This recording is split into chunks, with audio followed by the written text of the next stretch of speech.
네, 안녕하세요. 저는 무용역사기록학회 출판교육분과위원장 김연정입니다. 오늘 제 138차 무용역사기록학회 원래특강을 시작을 하겠습니다. 저희 무용역사기록학회는 월 1회 원래특강을 계속 진행을 하고 있는데요. 무용학에서 필요한 논의들 그리고 연구법 이런 주제들을 가지고 계속 특강을 하고 있습니다. 많은 분들 관심 가져주시고 또 함께 해주시면 감사하겠습니다. 앞으로도 12월까지 계속 계획이 되어 있거든요. 관심 가지시고 함께 해주시면 감사하겠습니다. 오늘은 페미니즘과 퀘어링의 안무라는 제목으로 저희 무용역사기록학회 편집위원장이신 김재리 선생님께서 발표를 해주시겠습니다. 김재리 선생님은 이화여대 무용과를 졸업하시고 그리고 2013-14 국립현대무용단 드라마트루기로도 활약을 하셨고요. 20년 서울무용센터 안무 렉처 시리즈 큐레이터 등을 역임을 하셨고 현재 서울대학교 인문대학 협동과정에 출강을 하고 계십니다. 오늘 해주실 내용은 1990년대 이후에 컨템포러리 댄스에서 논의된 페미니즘과 퀴어 담론을 중심으로 해서 안무에 있어서 퀴어적 전략이 춤의 미학적, 정치적 그런 어떤 영향들을 줄 것인가에 대해서 아주 재미있게 발표를 해주실 것입니다. 아주 요즘 중요한 이슈이기도 하고 핫한 주제여서 많은 분들이 관심 가져주실 것 같습니다. 지금 온라인에도 많이 참여해 주신 것 같은데 끝까지 관심 가져주시고요. 중간에 잠깐 10분씩 하고 그리고 또 질문도 받고 그렇게 진행하도록 하겠습니다. 그러면 김재리 선생님 모실게요.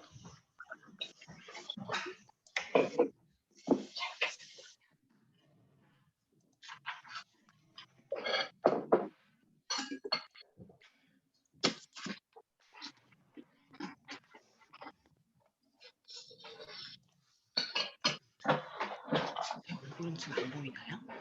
제가 계속 여기 가려져가지고. 제가 말하면 안녕하세요. 말하면 안녕하세요. 네, 지금 시작하면 되나요? 네. 안녕하세요, 김재리입니다. 김현정 선생님께서 소개를 잘 해주셔서 수락 여기서 하는 건가요? 죄송합니다. 잘 만들어. 응? 잘 간셨다. 여기 위에 떴는데 그냥 제가 공유해 하시기만 제가. 네. 제가 오늘 페미니즘과 관련해서 무용에서 페미니즘이 어떻게 연결되고 그리고 또 우리가 이제 안무의 과정에 있어서 페미니즘을 연구한다는 것이 안무의 형식 혹은 미학 혹은 안무에서 어떤 정치적인 부분 그리고 무용 연구에서 어떤 정치적인 부분까지 어떻게 영향을 미칠 수 있을까 이제 이런 부분에 대해서 좀 다뤄보려고 합니다. 그래서 지금까지 어떤 우리가 무용의 역사 안에서 여성이 신체를 참조하거나 여성성을 주로 이제 무용에서 다룰 때는 그것이 1990년대 이전에는 남성과 여성이란 어떤 성별 이분법적인 기준 자체에 대한 문제 제기라기보다는 여성의 본성 혹은 여성의 신체적 특성, 여성의 생물학적인 어떤 특성이 어떻게 무용 안으로 들어올 수 있을까 이 부분에 대해서 많이 염두를 했었던 것 같아요. 근데 저는 오늘 강의에서 페미니즘이라고 하는 것이 단지 무용에서 여성의 신체를 참조하고 그리고 남성 중심적이고 이성 중심적인 그런 사회에서 여성의 신체도 공공에 드러낼 수 있다. 공공에서 어떤 표현의 자유가 주어진다라는 입장에 머무르지 않고 여성의 신체를 참조하고 페미니즘에서 연결이 안무의 형식이나 미학적 형식에도 많은 영향을 주었다. 이 부분을 함께 살펴보려고 합니다.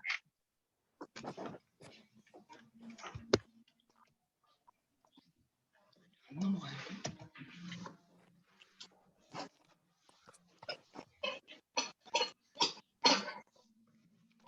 저는 오늘은 이제 1990년대 이후에 페미니즘이 확장된 어떤 그 무용의 영역 안에서의 영향을 살펴볼 텐데요.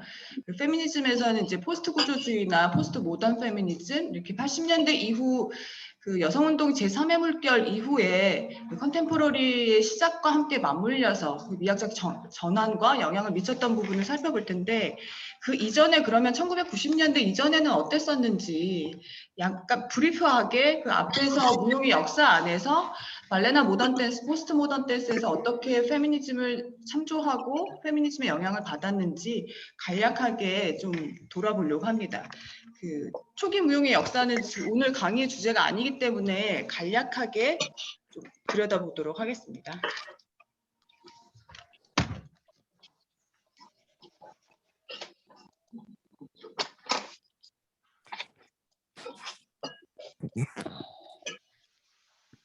그 1990년대 이전에 무용에서의 페미니즘, 그 여러분들도 잘 아시겠지만 그 스쟈니 포스터가 제시했었던 그 고전 발레에서의 남성 응시, 남성의 시선으로 여성의 신체를 여성의 신체, 본인들이 원하는 남성의 시각에서 원하는 여성상을 그려냈었던, 그리고 그것이 어떤 발레라는 서양의 굉장히 핵심적인 무용 예술, 그 발레 안에서 어떻게 지속적으로 계속 재현되어 왔는가. 그러니까 우리가 무대 위에서 여성의 신체를 보고 있지만 사실은 그 신체는 남성의 시각에 의해서 남성이 원하는 방식으로 계속 표현되어 왔었다. 이 부분을 지적을 했었죠. 그래서 이제 19세기에서 20세기 초반에 그 모던 댄스, 현대 무용에서의 이사도라 덩컨을 중심으로 여성성을 무기로 장착한 그 무서운 언니들이 현대무용에 대거 등장을 하게 되죠. 그래서 모던 댄스에서는 지금까지 남성 시각에서 계속 재생산되어 왔었던 발레에 대한 비판, 이런 부분들이 모던 댄스에서 그 여성의 안무가들, 여성의 신체적인 본성, 자연주의적인 어떤 입장, 이제 이런 것들이 그 여성성의 표현에 영향을 미쳤다, 이렇게 얘기하고 있습니다. 근데 이제 이 부분은 이제 모던 댄스에서 여전히 가부장적인 질서의 내부 안에서 여성의 신체를 표현하는 거기 때문에 이 기준 자체에 문제 제기를 하는 포스트 모던 댄스의 안무가들이 모던 댄스의 많은 여성 안무가들의 몸들이 보이고 활동이 보였지만 그거 역시 가부장적인 질서를 실어 나르는 것에 그치고 있다라고 비판하고 있습니다. 이 부분은 좀 되게 다양한 각도에서 모던 댄스에서의 자유주의적인 페미니즘의 입장을 취했었던 것들은 지금의 시각에서 좀 다양한 각도에서 다시 읽어볼 필요가 있을 것 같아요. 그리고 또 포스트 모던의 이본 라이너나 트리샤 브라운과 같은 그런 안무가들, 저드슨 철치를 중심으로 하는 안무가들이 이 시대에 1960년대 이후에 불었던 페미니즘의 제2의 물결, 제2의 물결과 연대를 하면서 문화적이고 정치적이고 인종적이고 국가적인 그런 측면에서 소외되어 있었던 모든 성별과 계층과 민족의 회방을 위한 그런 페미니즘과 연대하면서 여성성을 표현하는 것에 머무르지 않고 좀 더 다양한 성별을 포함하는 방식으로, 그리고 가부장적인 질서가 만들어낸 어떤 차별과 억압, 폭력의 기제들, 힘과 권력의 기제들, 이제 이런 것들을 살피고 거기에 저항하고 해방을 위한 그런 운동을 무용에서는 계속 지속을 했었습니다. 근데 제가 텍스트가 안 보이고 이 밑에가 계속 잘리는데요, 그러니까 사이즈가.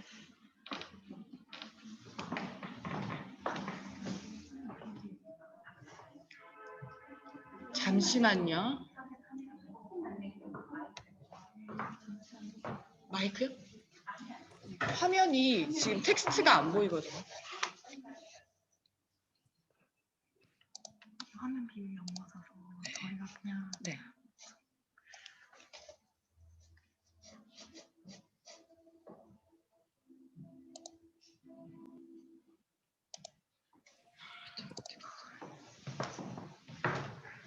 텍스트 다 잘라먹어야 되는데.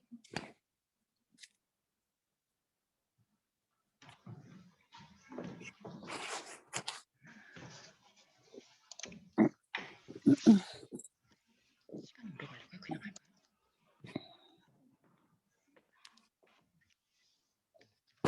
시간 오래 걸릴 것 같으면 그냥 할게요. 네.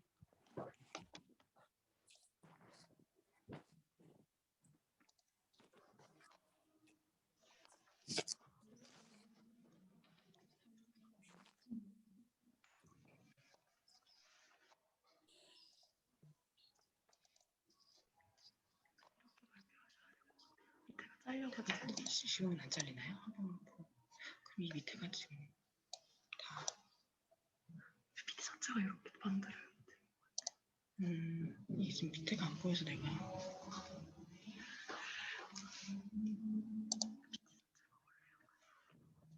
제가 이렇게 올리면 될까요? 네. 전체 화면 안 하고 그냥 이렇게 할게요. 네, 죄송합니다.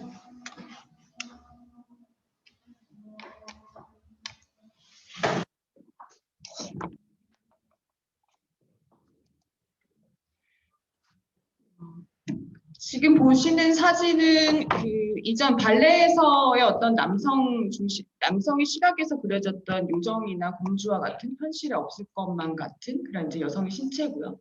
그리고 그 오른쪽에 있는 그 이사도라 덩컨의 신체는 여성의 신체, 그리고 자기가 느끼는 방식, 그리고 여성의 어떤 주체적인 어떤 표현 이런 것들을 보여준다고 할 수 있습니다. 그래서 이런 비교들이 그 발레에서 모던 댄스 그리고 모던 댄스에서 포트 모던으로 이행하는 과정 안에서의 여성의 신체가 어떻게 무용에서 다뤄졌는지 이제 이런 것들을 보여준다고 할 수 있습니다.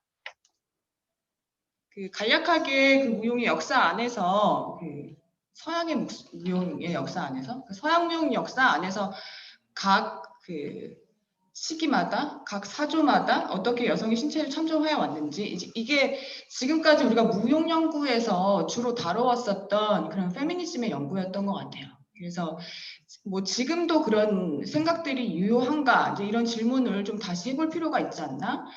그때 당시에도 어떤 페미니즘이라는 것이 하나의 어떤 이론 체계나 연구에만 국한된 것이 아니라 그 여성이 실존하고 있는 그 현실과의 관계, 그 현실의 문제들 이런 문제들의 운동의 차원에서도 확장되고 있기 때문에 그 당시의 자유주의 어떤 페미니즘, 그 여성 신체를 억압하고 있는 기제들에 저항해왔던 것이 지금 2021년도에 우리가 어떤 현실 안에서 여성 그리고 페미니즘이 어떤 관점을 가져야 되는지 그런 부분에 대해서는 다시 한번 생각해 볼 필요가 있지 않나 이렇게 생각을 합니다.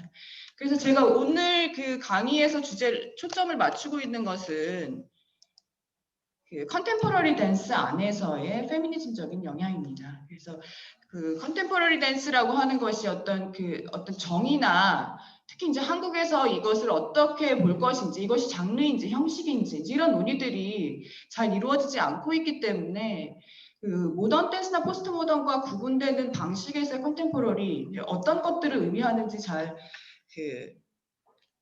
논의가 많이 안 된 부분이 있는 것 같아요. 그러니까 예를 들면 그냥 모던 댄스와 컨템포러리를 퉁쳐서 그냥 현대무용 이렇게 얘기하고 있는 경우들이 훨씬 더 많고 특히 이제 대학처럼 이제 교육제도 기관 안에서 한국무용, 발레, 현대무용 이렇게 구분을 하고 있다 보니까 이게 모던 댄스인지 컨템포러리인지 이게 굉장히 헷갈리는 방식에서의 현대무용으로 이렇게 제시를 하고 있는데 제 연구에서는 그 모던 댄스와 컨템포러리를 구분합니다. 그래서 컨템포러리 기준을 이제 1990년대 이후 89년도에 그 냉전 체제가 붕괴되고 베를린 장벽이 무너지고 새로운 어떤 이데올로기들이 제시되고 그 안에서의 어떤 세계사적인 어떤 변화들 그리고 그 시대에 또 인터넷 WWW 월드와이드 웹이 생성이 됐었거든요. 그래서 전 세계화, 글로벌화되는 과정 안에서 냉전 체제가 무너지고 그 안에서 어떤 그 자유주의나 공산주의 이데올로기가 아닌 그런 것들이 다 섞이고 주체의 정치적인 문제가 제기됐을 때 그때의 시점을 저는 이제 컨템포러리의 거의 초기로 보고 있습니다. 그래서 90년대 이후에 일어났었던 어떤 안무의 변화들, 무용의 미학적인 변화들 이런 부분에서 예술에서의 어떤 정치적인 그 연구들, 무용의 정치화, 몸의 주체에 대한 연구들, 이제 이런 연구들이 하나의 어떤 컨템포러리라는 하나의 형식적인 것들을 만들어냈다. 이렇게 무용 사적으로는 이렇게 볼 수 있는데요. 그 시대에 페미니즘의 영향이 어떻게 컨템포러리에 들어왔는지 3명의 포스트 페미니스트의 이론을 보면서 한번 살펴보도록 하겠습니다. 1980년대 후기 구조주의 이론과 함께 전개된 포스트 페미니즘, 1990년대 제3의 물결 운동을 통해서 기존의 페미니즘에 대한 성찰, 비평적인 관점에서 서로 다른 정체성, 개별성을 통해서 새로운 차원에서의 연대가 강조되었다. 여성 해방의 범위는 기존의 여성과 소수자를 포함하면서 이성의 중심주의에 대한 비판 정신을 토대로 레즈비언, 게이, 퀴어, 트랜스젠더 등을 주제로 페미니즘 내부에서 다루게 되었다. 그러니까 그 전까지만 해도 그 어떤 여성의 또 본질주의적인 관점에서 여성의 특성이나 본성을 위해서 싸워왔었던 그런 페미니즘은 이제는 어떤 그런 여성과 남성을 구분하는 그 기준 자체에 문제 제기하면서 여성 남성이 아니라 권력을 가지고 있는, 그리고 지금까지 지식, 무용에서도 마찬가지고요. 지식을 생산하는 것에서의 주체가 되었던 이성, 남성, 이성의 중심적인, 남성 중심적인, 가부장적인 질서에서의 모든 억압되었던 성별들, 소수자들을 다 페미니즘의 내부로 불러들이게 됩니다. 그래서 우리가 알고 있는 대표적인 페미니스트, 특히 저는 이제 신체와의 관계를 통해서 그 페미니스트들이 어떻게 주체나 그 신체의 정치화에 기여하고 있는지 컨템포러리적인 관점에서 살펴봤을 때 이제 맨 처음에 도나 헤러웨이는 여러분들도 잘 알고 계시겠지만 사이보그 페미니즘, 그 범주화된 정체를 해체시키기 위해 그 기준 자체를 해체시키기 위해서 남성, 여성, 인간, 기계 다 필요 없고 다 모든 것들을 다 해체시킵니다. 그래서 하나의 어떤 잡종적인 유기체를 제시하게 됩니다. 그래서 하나의 물질로서 존재하는 인간에 대한 것들을 모두 유해하는 방식으로, 성별에 대한 것들을 모두 유해하는 방식으로 사이보그 페미니즘을 제시를 했고요. 그리고 또 두 번째 엘리자베트 크로츠는 육체 페미니즘, 코포리얼 페미니즘을 제시를 하면서 신체를 하나의 형태로 고정된 것이 아니라 다양성이 존재하고요. 차이의 영역을 드러내고요. 그리고 신체, 그리고 주체, 그것의 다름에 의해서 계속 재변형되고 재형태화되고 재번역될 수 있는 하나로 고정되지 않는 정체성에 대해서 얘기합니다. 그리고 세 번째, 주디스 버틀러의 수행성 이론, 우리 저번에 원래 특강에서도 이 이론이 나왔는데요. 그 다양한 에리카 피셔 리테나 아니면 그전 오스틴이나 이런 이 용어를 사용했었던 그 학자들에 대해 설명을 해주셨는데, 저는 특히 이제 페미니즘에 초점을 맞추고 있기 때문에 퀴어 이론가 그리고 페미니스트인 주디스 버틀러가 얘기한 수행성의 이론, 행위를 통해서 주체성이 발견된다. 그러니까 누구나 다 고정된 주체성을 갖는 것이 아니죠. 그러니까 자아한테 부여된 어떤 정체성이라고 하는 것은 사회적으로 합의된 방식에서의 주체성이죠. 그래서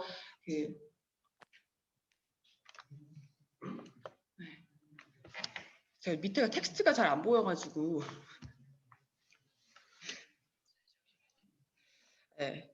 그냥 설명하자. 행위를 통해서 주체성이 계속 재발견된다. 그러니까 젠더는 정해져 있는 것이 아니라 우리가 어떤 행위를 하느냐에 따라서 그 젠더는 계속 재생산된다. 이제 이런 입장을 가지고 있습니다. 그래서 지금 여기서 세 개로 살펴봤을 때 우리가 무용이나 안무의 입장에서 이런 신체, 우리가 무용이 하나의 어떤 신체를 중심적인 매체로 두고 있는 예술이었잖아요. 계속 오랜 시간 동안 그 중요한 어떤 매체를 어떤 방식으로 바라볼 것인가, 이 안에서의 굉장히 큰 미학적인 전환이 있었다고 저는 생각을 합니다.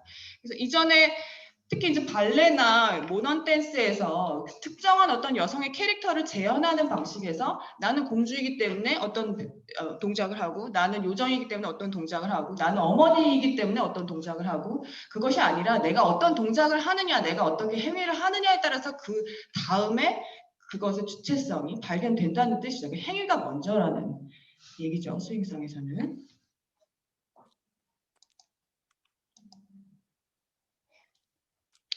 그래서 지금 3명의 그 페미니스트 이론가들, 그 이론가들과 초반에 제가 말씀드렸었던 90년대 이후에 변화되었었던 어떤 컨템퍼러리의 어떤 배경, 역사적인 배경들, 이런 배경들을 이렇게 같이 연결하고 교차해서 봤을 때, 초기 컨템퍼러리 댄스 자체 안에서는 개별적인 신체들, 개별 신체의 정치적인 제스처를 드러내는 작업이 가장 급진적인 예술의 실천으로 고려되어 왔습니다.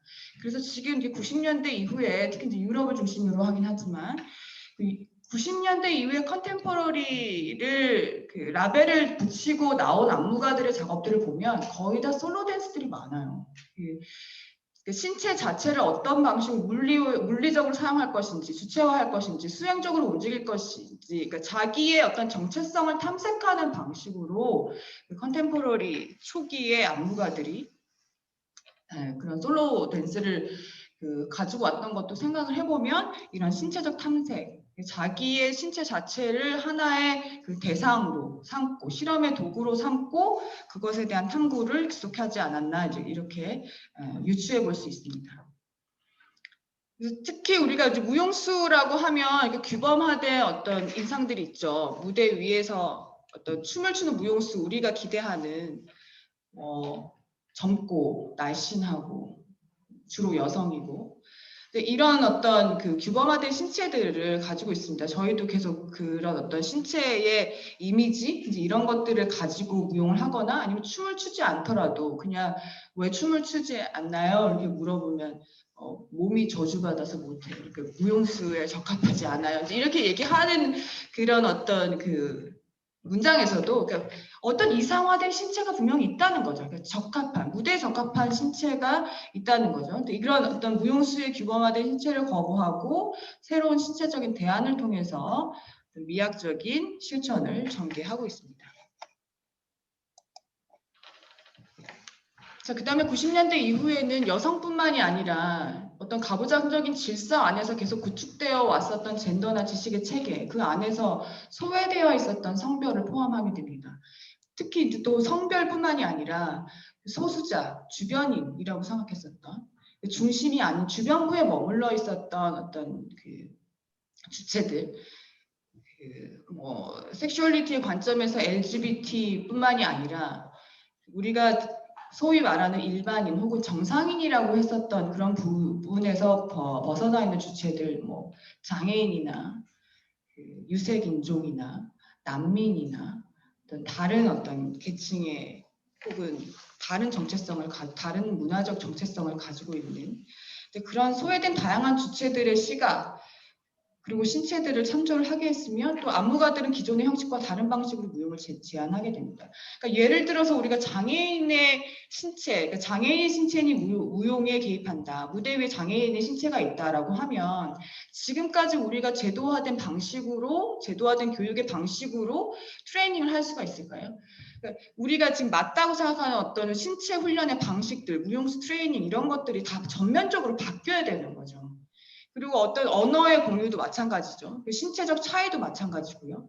그리고 지금까지 살아왔었던 생활 방식에 따라서도 다 달라질 수 있겠죠. 그러니까 신체가 달라짐에 따라 트레이닝 방식이 달라지고요. 무용을 만들어내는 안무의 형식까지 다 바뀌게 됩니다. 최근까지의 어떤 필드에서 활동하는 안무가들, 한국과 유럽, 영미권에서 최근에 활동하는 컨템포러리 댄스 안에서는 기존보다는 훨씬 다양한 신체들이 무대에 진입하게 되고요.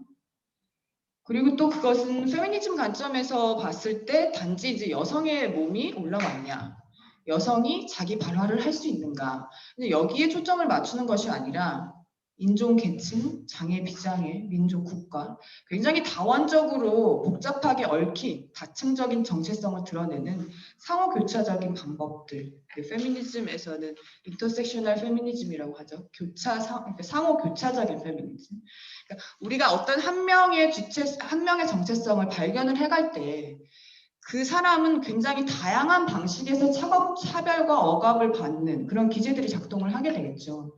그러니까 예를 들면 지금 저와 같은 여성, 그러니까 그 백인 남성 시각에서 만약에 저를 본다면 유색 인종이기도 하고요. 또 여성이기도 하고요. 또 나이가 많기도 하고요. 그러니까 여러 가지로 제가 제 안에 하나의 신체에서 작동하는 것들은 가부장적인 그 질서 안에서 굉장히 다양한 방식으로 2중, 3중, 4중의 차별적 기제가 작동을 하게 됩니다. 그래서 이런 부분까지도 페미니즘에서는 고려하고 있습니다.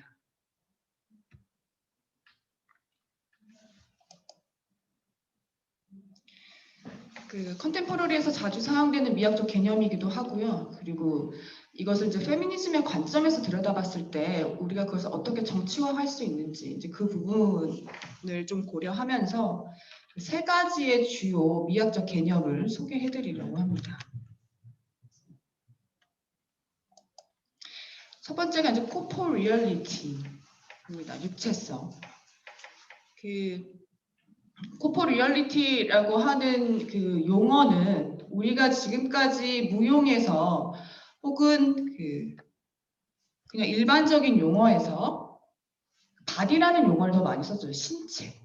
신체를 대체하는 용어로 코포리얼리티라는 용어를 사용하게 된 것은 코포리얼리티라고 하는 것은 하나의 인간과 결부되는 어떤 우리가 바로 상상할 수 있는 어떤 신체의 개념을 넘어서서 그것을 하나의 아직 아무것도 생산되지 않은 재현되지 않은 하나의 물질로 바라보는 것입니다. 그래서 지금 아무것도 그러니까 예를 들면 영의 상태의 몸이라고 할 수 있겠죠. 그러니까 아무것도 재현되지 않은 하나의 물질의 상태 혹은 진료의 상태에 머무르는 신체 이것을 육체성, 코포리얼리티라고 얘기합니다. 코포리얼리티에 관한 페미니스트들의 이론을 잠깐 살펴보면 도나 헤러웨이와 엘리자베트 그로츠의 신체에 대한 개념을 살펴볼 수 있습니다. 이 두 페미니스트의 공통점은 바로 지금 우리가 가지고 있었던 인간의 신체에 대한 개념을 유해하는 것이죠. 지금까지 우리가 계속 신체에 부여해 왔었던 어떤 규범적인 생각들, 규범적인 질서들, 사회에서 중심적으로 생각했었던 그런 부분들. 그래서 사이보그의 정체성, 아까 초반에 얘기했었던 그 잡종의 유기체, 혼종의 유기체를 얘기합니다. 우리가 항상 여성에 대해서 얘기할 때 그 여성이라고 하는 것은 남성과 구분되는 방식으로 어떤 그 남성이 존재해야만 여성이 존재하는 마치 이 음약처럼 양이 존재해야 음이 존재하는 것처럼 여성에 대해서 말한다는 것은 남성을 계속 염두하고 있다는 것이죠. 그래서 서양 중심적이고 남성 중심적인 어떤 역사와 기원의 질서와는 어떤 관계도 맺지 않고 젠더와 그 젠더의 어떤 권력 관계, 누가 더 우위에 있는가, 어떤 젠더가 더 중심적인가, 그것에 상관없는 아무것도 알아챌 수 없는 잡종으로서의 정체성을 제시하게 됩니다. 그래서 도나 헤러웨이의 사이보그 정체성은 무용에서 신체를 다루는 방식에 인간의 몸으로 한정되어 있던 걸 훨씬 더 확장하게 돼요. 그래서 지금까지 여성의 춤, 남성의 춤 이렇게 구분하면서 마치 그것에 어떤 본질적인 춤의 에센스들이 있는 것처럼 계속 교육을 받아오고 그것을 계속 다시 리프로듀싱 했지만 남성, 여성이 아니라면 그러면 뭘 하실 거예요? 진짜로.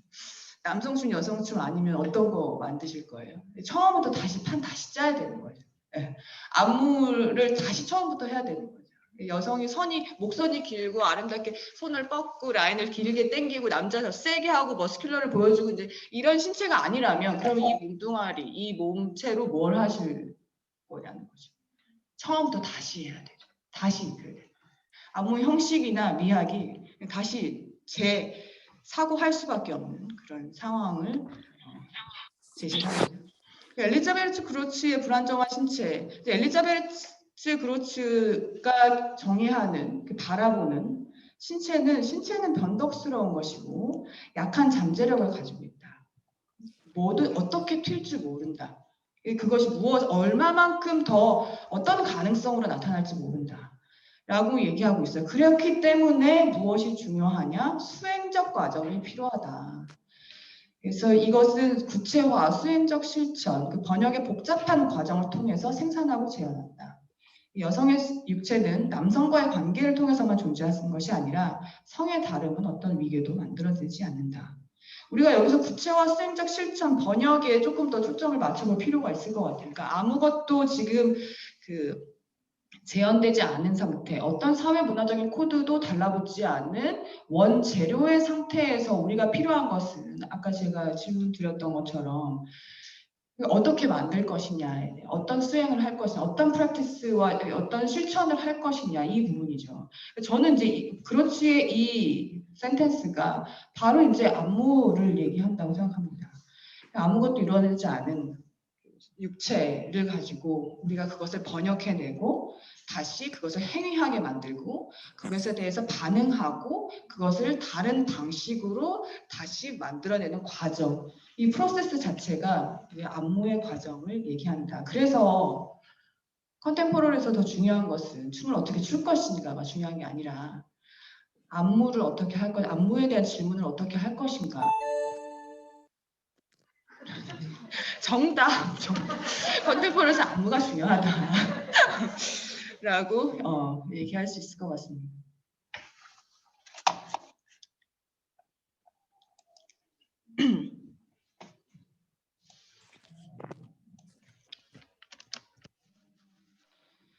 그 무용학자도 역시 코퍼리얼리티에 대해서 제시를 합니다.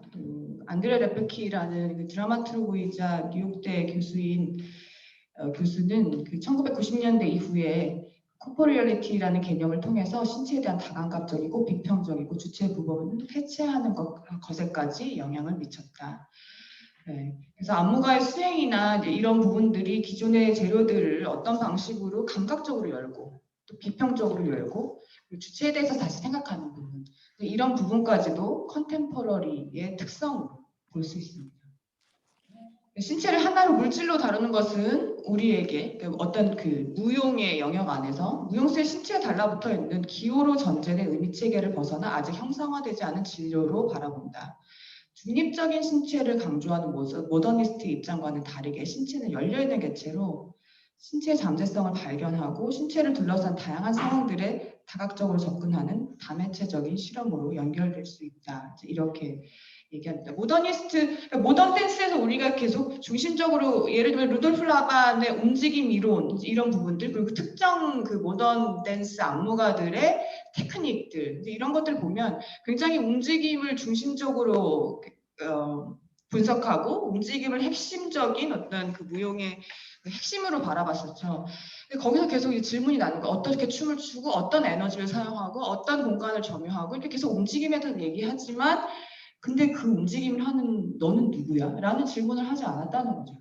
그 신체나 어떤 주체에 대한 질문을 하지 않았는데 사실은 그 주체가 하나가 아니었다는 거. 우리 뉴트럴하고 유니버설한 신체는 없어요. 다 개별적이고 어떤 가능성으로 또 어떻게든 번역될 수 있는 신체를 가지고 있다는 거죠. 그래서 신체를 둘러싼 상황에 대해서 연구하고요. 그 신체가 행위하는 것에 대해서 비평적으로 분석하고 비평적으로 바라보고 그러기 위해서는 하나의 움직임이 아닌 다양한 가능성들, 상황들, 맥락들 이런 부분을 생각을 하게 됩니다. 그래서 지금 우리가 유행이라고 생각하는 어떤 다매체적인 실험 이런 것들이 그 하나의 어떤 형식적인 실험에만 그치지 않고 사실은 그 다매체적 실험은 굉장히 정치적인 부분이 있다. 그 신체를 다시 생각하면서 그 상황을 연결하는 그런 방식들 그리고 하나의 권력에 집중하지 않기 위해서 무슨 노력을 할 것인가 하나의 매체에 힘을 들이지 않는다는, 중점적인 매체를 두지 않는다는 거죠. 그러니까 그런 부분들이 우리가 우리 무용도 이제 테크놀로지도 좀 쓰고 인문학도 좀 갖다 붙이고 이제 과학적인 걸 해가지고 겁나 멋있는 춤을 만들 수 있을 거라고 생각하지만 사실은 이제 그런 식의 어떤 형식적 제한이나 미학이나 비평을 확보하기는 어렵죠. 그런 방식에서는. 지금 그 신체성에 대한 재탐색 이런 것들이 어떻게 안무적인 실험으로 연결됐었나 정치적으로 바라볼 필요가 있다. 그래서 지금 보시는 그 이미지들은 그 사베르루아의 셀프 언피니스트 1998년도의 작품인데요. 아마 한국에서 공연 됐었나요? 그 자베르루아는 많이 왔었죠, 한국에. 그 지금 보시면 이 무용수는 자베르루아예요. 그 이 하나의 어떤 몸에서 스커트를 입은 쪽 사이드, 그리고 또 이제 바지를 입은 사이드, 이게 이제 한 몸에 달라붙어 있어요. 인간의 어떤 그 남성 여성의 어떤 구분 이런 것들을 무력화시키는 거죠. 그래서 그런 기준들, 그런 구분들을 해체시켰을 때 사회 문화적인 코드들이 더 이상 신체에 작동하지 않았을 때 그 다음에 우리는 어떤 상상을 할 수 있을까? 이제 이런 질문들을 이런 신체를 통해서 할 수 있습니다. 그 자베르루아는 본인이 이런 작업들, 그러니까 신체에 대한 탐구, 신체성에 대한 탐구, 그리고 성별 기준이나 신체에 달라붙어 있는 사회문화적인 코드 이런 것들을 안무 작업으로 변형시킬 때 엘리자베트 그로츠의 그 이론의 영향을 많이 받았다고 본인도 얘기하고 있습니다. 그리고 두 번째 보시는 그림은 그 메테인 바르친의 매뉴얼 포커스예요. 이것도 이제 2003년에 그 발표가 됐었는데 최근에 또 다시 솔로 작업으로 미술관에서 소개한 적이 있습니다. 지금 보시는 것처럼 지금 이제 이 신체는 그 여성의 신체예요, 사실. 그 3명의 여성 용수로 이루어져 있지만 지금 이제 마스크는 굉장히 늙은 남성의 어떤 마스크를 쓰고 있죠. 그러니까 하나의 몸에서 여성, 남성, 늙은, 젊은, 그리고 또 이제 3명이 유기체처럼 계속 이렇게 붙어서 달라붙어가지고 움직이기도 하거든요. 그러니까 신체 팔이 2개가 아닐 수도 있다면 이런 가능성, 팔이 6개라면 지금까지 우리가 그 생각했었던 그 무용수의 몸, 팔 2개와 다리 2개가 있는 그 몸, 그게 아니라면 어떤 가능성이? 라는 어떤 질문을 안무를 통해서 던지고 있습니다. 이제 이런 부분들이 저희가 육체성, 그러니까 유해된, 그러니까 인간의 지금까지 개념을 유해시키면서 그것을 하나의 어떤 물질로 바라보고 안무 창작의 과정 안에서는 그것을 하나의 안무 재료로 사용하는 방식들. 이런 것들이 페미니즘의 영향이 안무 미학에 끼친 영향이라고 할 수 있습니다.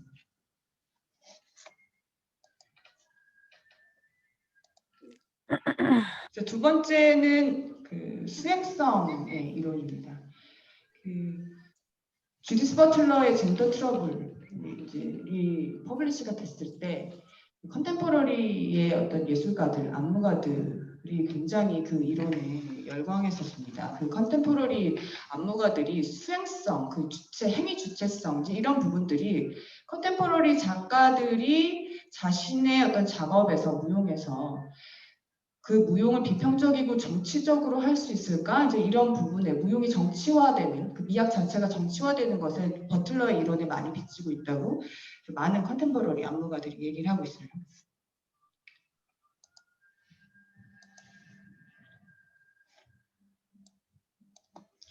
그 버틀러의 에이전시와 수행성을 보면 그 아까 초반에 이제 페미니스트 3명의 이론들을 설명하면서 제가 얘기했던 것처럼 그 정체성이 그 행위에 따라서 달라진다.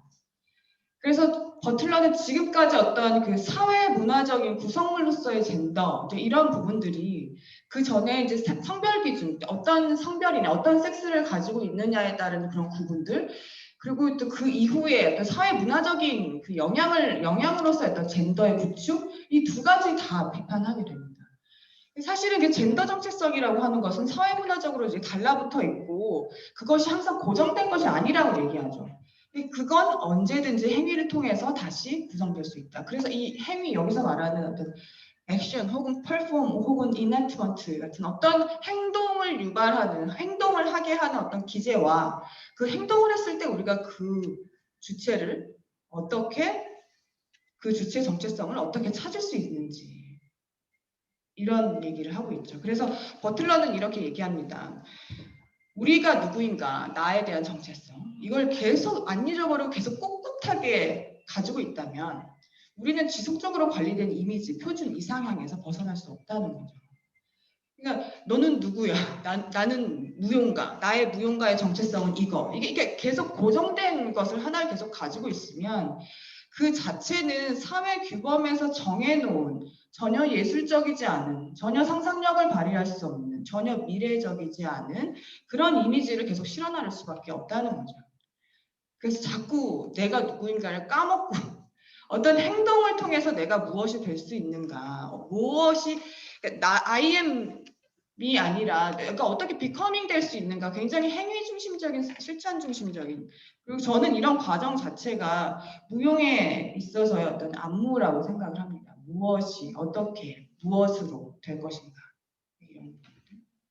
그래서 버틀러 수행성 개념이 지금 우리가 이제 연구하고 있는 어떤 무용에서 정치라고 하는 부분, 그리고 안무에서 다루고 있는 사회 비판적이고 제도 비판적인 어떤 그런 작가들의 작업들, 그리고 담론화하려는, 그러니까 안무나 무용 자체를 하나의 스펙타클로 머무르지 않고 그것을 하나의 담론이나 사회 문화적인 영향을 끼치고 또 그것이 예술뿐만이 아니라 사회적 변화까지도 노려볼 수 있다. 그 무용의 행위들이, 우리의 수행들이라고 하는 그런 액티비즘까지의 연결들, 그리고 반드시 그런 행위들이 극장에서만 일어나는 것은 아니죠.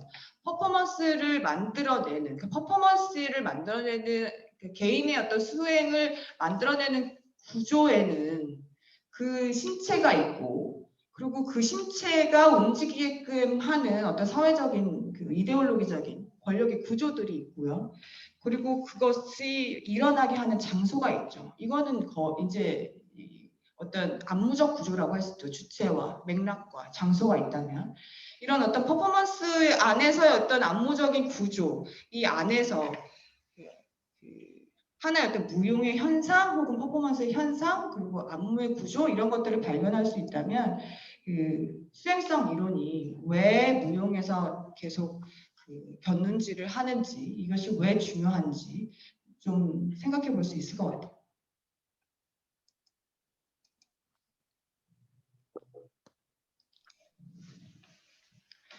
그래서 지금은 어떤 주체냐를 미리 결정하고, 내가 어떤 캐릭터냐, 내가 누구인가를 결정하고 작품을 만드는 것이 아니라 내가 어떤 행동을 하고 그 행동이 나의 어떤 정체성을 어떻게 재구성해 가는가, 이런 과정들을 추력하죠. 그래서 최근에 안무의 작업들이 실험적일 수밖에 없는 이유가 바로 이제 이런 거죠. 예전에는 이미 만들어진 캐릭터를 무브먼트를 통해서 잘 실어 나르면 됐었는데 지금은 이제 정해진 캐릭터가 없어요. 계속 행위하면서 찾을 수밖에 없어요. 컨템포러리에서 왜 실험하고 왜 리서치를 하느냐? 어떤 이렇게 수행적인 과정에서의 중점, 굉장히 과정주의적인 프로세저를 강조하는 그런 행위 그 자체를 강조하는 이런 부분들이 중요해지기 때문에 계속 실험적 작업, 리서치적인 작업들을 할 수밖에 없는 거죠. 버틀러의 이론이 또 중요한 것은 무대 위에 여성 남성의 몸뿐만이 아니라 그 외라고 얘기했었던, 우리가 얘기했던 LGBTQ, 레즈비언, 게이, 트랜스젠더, 퀴어, 이제 이런 다른 소수자들의 몸들이 들어오게 된 굉장히 결정적인 역할을 하게 되죠.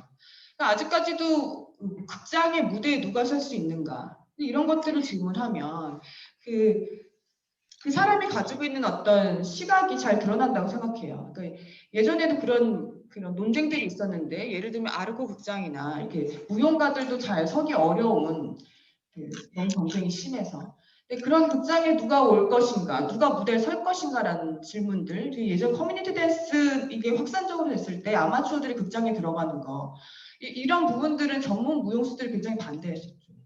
극장 전문적으로 훈련받고 거기에 많은 투자를 하고 노력을 하고 그것을 직업으로 삼고 있는 사람들도 서기가 어려운 극장들의 아마추어의 몸들이 그런 자기 활동을 위해서 서는 거에 대해서 굉장히 비판적으로 바라보는 그런 지점도 있었지만 그런 아마추어에게도 기회를 주는 그런 과정이 아니라 춤 자체에 다른 신체가 개입했을 때 이런 것들 우리가 어떤 실험으로 바라보고 어떤 새로운 미학적인 혹은 형식적인 것들을 다시 제안할 수 있을까? 질문을 바꿔보면 그 안에서 어떤 현상이나 이런 부분들 굉장히 다각적으로 접근할 수 있을 거라고 생각합니다. 아마추어가 서냐 못 서냐는 중요한 게 아니죠.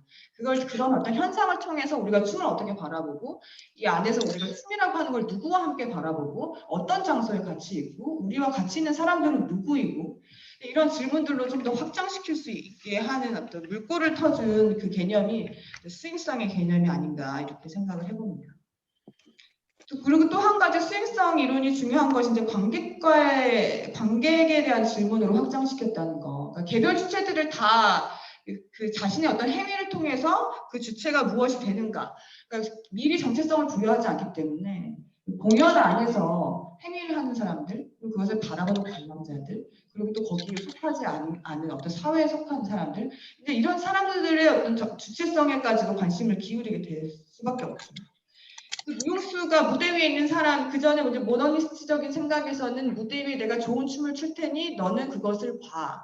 내가 이렇게 고심해가지고 이 주제를 만들었으니까 그 이론을 잘 이해해줬으면 좋겠다. 자꾸 이제 이해됐어? 내가 뭐 말하는지 알겠어? 계속 이제 확인을 하고 내게 잘 전달됐는지 일방적으로 이제 계속 이제 그런 것들을 물어보죠. 우리 작품 짤 때도 마찬가지죠. 선생님들 막 그런 창작 발표 같은 거 해가지고 하면 선생님들이 막 그러시잖아요. 이걸 이렇게 하면 누가 알아먹겠니? 이제 이렇게 얘기를 하는데 누가 알아먹건 말건 그거는 저의 비즈니스가 아니죠. 관객들도 자기 안에 어떤 자기의 주체죠. 자기의 어떤 관점, 자기의 행위를 통해서 지금 일어나고 있는 현상에 굉장히 주체가 될 수 있다. 내가 보고 있는 대로, 내가 느끼는 대로, 너가 이렇게 발언했지만 받아들이는 과정에서 아까 신체의 어떤 약한 잠재성처럼 계속 나한테 올 때는 다시 재번역되고, 다시 재형태화되고, 나의 맥락이랑 달라붙어 있고, 굉장히 다양한 방식으로 전달이 되게 되죠. 그래서 무용수의 행위, 발화, 그 관객과 무용수, 그리고 또 안무자와 무용수의 관계, 이런 것들이 사실은 고정된 게 아니라 우리가 어떻게 만드느냐에 따라서 그것은 굉장히 수직적일 수도 있고, 굉장히 수평적일 수도 있고, 독재처럼 될 수도 있고, 민주주의도 될 수도 있다. 이렇게 볼 수 있습니다.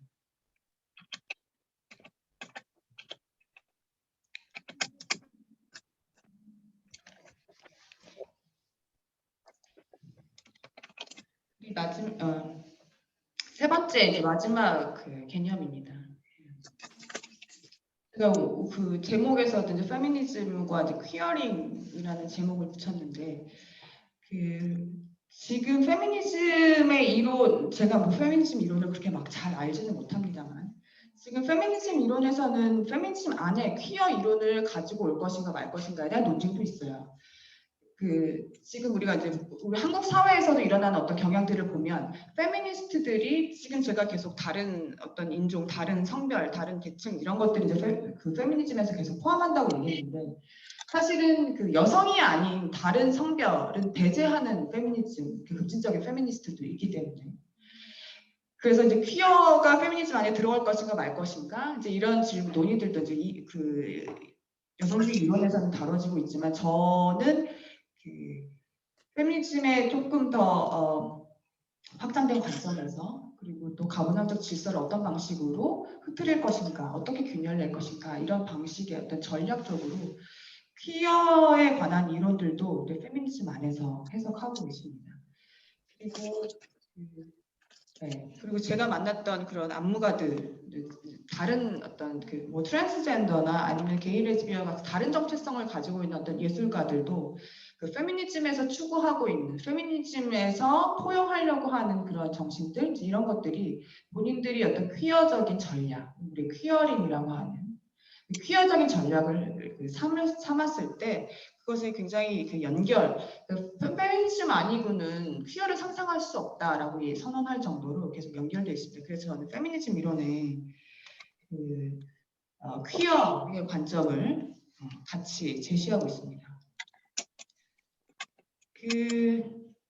우리가 퀴어라고 하는 것이 이상하고 기이하고 낯선 걸 얘기하죠. 우리가 지금 일반적으로 알고 있는 상식적인 것, 우리가 중립적이거나 보편적인 것을 얘기하는 것이 아닙니다. 그래서 우리가 정상, 비정상 이런 거 조금 더 이상하다, 퀴어하다는 건 되게 이상하고 비정상적인 것이다 라고 얘기했을 때 그러면 질문을 비정상적인 것들, 그럼 우리 정상이 뭔데? 그러니까 어디서 무엇이 정상이고 어디서부터 배제가 된 것인데 라는 질문을 얼전하게 할 수 있죠. 나는 비정상이고 나도 비정상, 다 비정상이래. 그러면 나 비정상이니까 정상이 돼야지 라고 생각하는 것이 아니라 정상이 뭔데? 라는 질문을 할 수밖에 없다는 거죠. 퀴어 이론에서는 이 노말리티, 그 정상성에 대한 위반, 정상성에 대한 질문, 이것에 대한 비판적인 시각을 통해서 퀴어함이라고 하는 것, 사회에서 우리가 이상하다고 분류됐었던 것들이 사실은 그 사람의 정체성의 문제가 아니라 그것을 분류하고자 하는 지금까지의 어떤 역사 안에서 지식으로 추적되어 왔었던 것 자체에 문제 제기합니다. 지금까지 우리가 지식이라고 삼아왔었던, 그리고 하나의 어떤 사회적인 질서를 유지하고 있는 것이 사실은 계속 반복적으로 나올 수밖에 없는데, 페미니즘 이론이니까 어쩔 수 없어요. 남성주의적이고 이성애적이고 가부장적인 어떤 질서 안에서의 어떤 지식이라고 할 수 있죠. 무용도 다르지 않다고 생각합니다. 그래서 그런 질서 안에서 우리가 다 하나의 공통적인 정체성을 부여받은 것, 하나의 우리가 정상인이라고 얘기하는 것, 그 자체에도 굉장히 차별적이고 혐오적인 기제가 깔려 있는 거죠. 그래서 그 퍼포먼스 이론가이자 본인 스스로가 퀴어인 호세 에스테만 뮤누즈라는 퀴어 이론가는 탈동일시라는 용어를 제시합니다. 정상이라고 불렸던 것이 실제로 백인과 이성애자들의 것이었다. 보편적이라고 생각하는 것은 하나의 시각으로 동일시된 정체성을 거부하는 것이며 비정상과 정상을 구분해온 역사와 지식, 권력에 저항하는 것이다. 그래서 최근에 이제 소개되는 컨템포러리 씬 안에서도 퀴어의 어떤 그 정체성을 자기의 어떤 아이덴티티 폴리티컬하게 접근하는 정체성의 정치를 하는 작가들의 작업들을 보면 굉장히 저항적입니다. 그러니까 본인의 어떤 정체성을 통해서 그 하나의 어떤 섹슈얼리티를 드러내는 것뿐만이 아니라 굉장히 지금까지 어떤 사회 저항적이고 행동주의적인 그런 그 퍼포먼스로 확장되고 있어요. 그런 부분들이 내가 지금까지 소외되고 내가 드러내지 않았던 섹슈얼리티를 공공에 드러내는 것, 그 차원이 아니라 사실은 지금까지 그런 억압과 폭력과 차별의 역사 지금까지도 유지되고 있는 지식, 이런 것들을 다 저항하는 것이라고 할 수 있죠. 헤게모니 체제 내부에서 다수의 주체들과 동일시하지 않는 방식으로 공연의 형식을 제시합니다. 지금까지 우리가 무용의 미학 혹은 안무에서의 어떤 표준적으로 생각했었던 거, 이런 부분들, 그런 거를 안 해요. 퀴어들은 다 피해갑니다. 굉장히 똑똑해요. 지금까지 뭐가 있었는지 너무 잘 알아요. 그걸 피해가려면 지금 뭐가 있었는지 알아야 돼요. 아무것도 모르고 시키는 대로 하는 거랑 완전 다르다는 거죠. 그래서 지금까지 무용을 만드는 방식, 거기 안에서의 어떤 구조, 컴포지션의 방법, 무용수를 대하는 것, 그 씬의 구조, 그것의 질서, 거기서 무용에서 추구하고 있는 어떤 미학, 이제 이런 것들 다 돌아봐요. 다 안 해요. 하지 않기. 새로운 것이 나올 수밖에 없죠. 새로운 상상과 새로운 형식을 만들 수밖에 없는 것이죠. 그러니까 퀴어적이라고 하는 것은 그냥 이상한 사람들이 이상한 생각으로 이상한 작품을 만드는 것이 아니라 사실 정치적인 측면에서 지금까지 우리가 견고하게 가지고 있었던 권력, 지식 체계 이런 거에 굉장히 자기 신체와 자기 예술성으로 저항하는 것이고요. 우리가 의식하지 않았던, 한 번도 생각 못했던 걸 활성화시킵니다. 그리고 아무도 한 번도 본 적이 없었던 형식적인 방식으로 미래의 것을 수행한다. 이걸 잘 생각해 보면 이게 예술에서의 창조 아닌가요? 항상 새로운 것을 하고 실험을 하고 기존의 방식을 따르지 않는 거, 다 그렇게 하고 싶잖아요. 그런 쪽으로 보면 너무 확장적으로 생각할 수도 있는데 그런 쪽으로 보면 예술가들, 퀴어하지 않은 예술가들이 없는 거죠.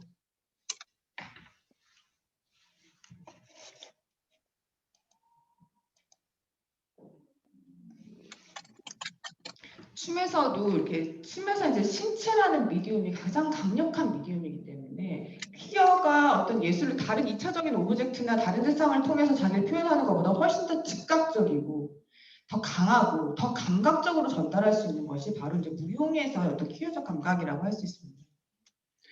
춤에서 이렇게 퀴어적이다라고 하는 것은 최근에 어떤 경향들을 더 살펴보면 이게 섹슈얼리티의 차이를 주죠. 그러니까 어떤 성적인 정체성을 가지고 있는가, 내가 나의 성적 지향과 나의 신체적인 성이 같은가, 혹은 나는 동성애자인가 이성애자인가, 이제 이런 굉장히 다양한 어떤 그 성에 대한 그 차이들, 이제 이런 것들을 우리가 뭐 당사자성이라고 하죠. 그러니까 본인이 가지고 있는 것들을 드러내는 방식으로 그 공연을 하는 것들, 굉장히 초기에 이제 퀴어 작업들에서 많이 발견되는 것이고요.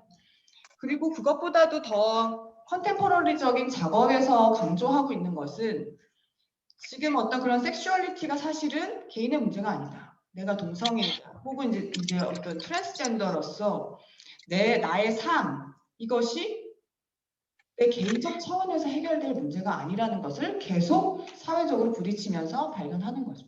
그러니까 최근에 일어났었던 우리 그 변희수 하사가 지금 돌아가신 그런 사회적인 이슈들이죠. 이런 거 보면 그 안에서 어떤 자기 어떤 정체성으로 트랜스젠더로 그 성별 전환을 했지만 그것이 자기의 어떤 꿈이나 자기가 속하고 싶어하는 공동체나 사회 속에서 내가 어떻게 이들과 같이 살 것인가, 그게 허락이 됐을까요? 그랬다면 자살을 하지 않았겠죠. 그러니까 자기의 어떤 성적 정체성은 사실은 개인적 문제가 아닙니다. 사회적 차원에서 다뤄져야 될 부분이기 때문에 최근에 활동하는 안무가들, 이렇게 퀴어를 전략적으로 사용하거나 아니면 당사자성을 통해서 퀴어적인 퍼포먼스를 하시는 그 예술가들을 보면 훨씬 더 사회 차원으로 확장되어 있고, 아, 이게 액티비즘이나 예술이야? 라고 할 정도로, 이게 안무야 뭐야, 이게 뭐 이벤트야, 이렇게 형식 구분을 할 수 없을 정도로 굉장히 공공적인 차원에서, 공적 차원에서, 사회적 차원에서 공연이 다뤄지고 있는 것을 볼 수가 있습니다. 그래서 퀴어의 전략, 제가 퀴어링의 안무라고 했었던 그 퀴어링이라고 하는 것을 한마디로 얘기를 해보면 정치적 수행이라고 볼 수 있을 것 같습니다. 그 예술의 형식 안에서의 지금까지 해왔었던 규범을 그 규범들 자체를 문제시 삼고 그 규범들에 저항하는 방식으로 예술 창작을 하는 것과, 그리고 본인이 가지고 있는 섹슈얼리티, 그것이 사회적으로 어떻게 내가 살아가는 데 있어서 내가 그 사회 안에서 어떻게 살 수 있을까를 고민하는 부분, 이 부분까지 예술과 또 공공적 차원에서 두 가지 다 정치적이고 두 가지 다 수행적 차원에서 볼 수 있다. 그래서 퀴어링의 전략은 그 주체가 굉장히 정치화되는 과정에 있다, 이렇게 볼 수 있습니다. 그래서 우리가 지금 그 한국에서도 일어나고 있는 퀴어 혹은 이제 마이너리티, 그 무용에서 주변인 혹은 이제 사회에서 주변인이라고 생각하는 그런 다양한 주체들을 굉장히 아름다운 그 마음으로 포용하는 포용 예술, 포용 정책, 이제 이런 것들이 많이 정책적으로 제시되고 있습니다. 포용 예술이라고 하는데요. 그러니까 장애인들을 같이 하고, 장애인들과 같이 하고, 아마추어와 같이 하고, 이런 작업들 굉장히 많아요. 저도 작년 한 해 장애인 관련된 작업들 굉장히 많이 본 것 같아요. 근데 그것을 지칭하는 것이 어떤 인클루전 아트, 포용 예술이라고 하는 것 자체도 어떤 중심이 있는 거죠. 내가 포용하는 거죠. 그런 방식에서 일방적이거나 중심을 계속 유지하는 방식에서 포용예술, 이런 것들도 기존의 페미니즘의 역사의 변천 과정과 마찬가지로 여성의 성도 포함시켜줄게, 그래서 장애인의 몸도 포함시켜줄게, 이런 방식을 조금 넘어서서 실제로 장애인들이 몸들이 무대 위에 들어왔을 때 무용에서 우리가 고려하는, 무용의 안무적 재료라고 하는 시간이나 공간이나 형식이나 미학이나 신체나 아니면 거기 다루고 있는 무용수의 몸이나 이런 것들을 어떻게 다시 생각해 줄 수 있는지, 다시 생각하게 하는지를 바라봐야 된다 라고 하고 얘기할 수 있을 것 같습니다. 그래서 비장애인을 중심으로 춤의 형식을 구축했던 것에서 벗어나서 장애인의 몸에서 발생하는 감각을 중심으로 이것을 그 비장애인들의 입장에서 우리는 다 무용수야. 너도 춤출 수 있어? 나도 춤출 수 있어. 이제 이런 그 하나만한 얘기 말고 실제로 장애인의 몸에 어떤 감각인지, 그 몸에서 발생하는 시간은 기존과는 어떻게 다른지, 그것을 통해서 우리가 무용에 대해서 다른 질문을 할 수 있는지, 이런 차원으로 비평적으로 접근해야 되지 않을까 생각이 들고요. 지금 사진을 보여드리는 한국의 그 이음센터에 공연을 왔었던 작가입니다. 덴도우의 원원 컨디션, 조건이라는 그 작업을 했었는데요. 본인이 이제 굉장히 교차적인 정체성을 가지고 있어요. 퀴어이면서 장애인이죠. 본인의 어떤 이야기, 본인이 춤에 대해서 생각하는 되게 춤에 대한 메타적인 작업을 렉처 퍼포먼스를 했었는데, 여기서 굉장히 인상적인 장면이 나옵니다. 양말을 신는데 시간이 굉장히 오래 걸려요. 양말 신는 장면을 무대 위에서 계속 하게 됩니다. 우리가 그냥 일상적인 몸이라고 했을 때는 그냥 별거 아니라고 하는 거. 그리고 또 단추를 하나씩 잠그는데 그 시간이 굉장히 오래 걸려요. 근데 그 시간이 하나씩 다 세그먼트로 나눠지면서 우리가 공연에서 어떤 방식으로 시간을 점유했었지? 공연에서 시간이 뭐였지? 라는 질문을 관객들에게 계속 던져요. 그리고 그게 감각돼요. 그리고 그 무용에서의 어떤 시간성, 이게 다른 몸을 통해서 그 시간이란 템포럴리티라고 하는 어떤 시간성이 다른 몸을 통해서 다른 미학적인 그 제안을 하게 되는 거죠. 그래서 이 장면을 보면서 시간이 감각되는 것이구나 라는 거.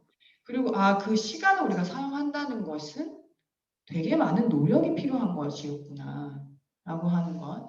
그리고 또 지금까지 우리가 아무렇지도 않은 어떤 일상의 몸짓, 사실 이런 것에서부터 되게 마이크로한 단계에서도 미학을 발견할 수 있구나. 그리고 다른 몸에서는 다른 미학이 나오는구나 라는 것을 이 한 장면에서 볼 수 있었던 것 같아요. 장애의 몸을 포함시킨다는 것, 그 신체를 우리가 마주하고 감각한다는 것은 그냥 장애인이 춤춘다의 차원을 넘어서는 훨씬 더 미학적이고 형식적인 차원에서 접근될 수 있는 가능성들이 많다는 거죠.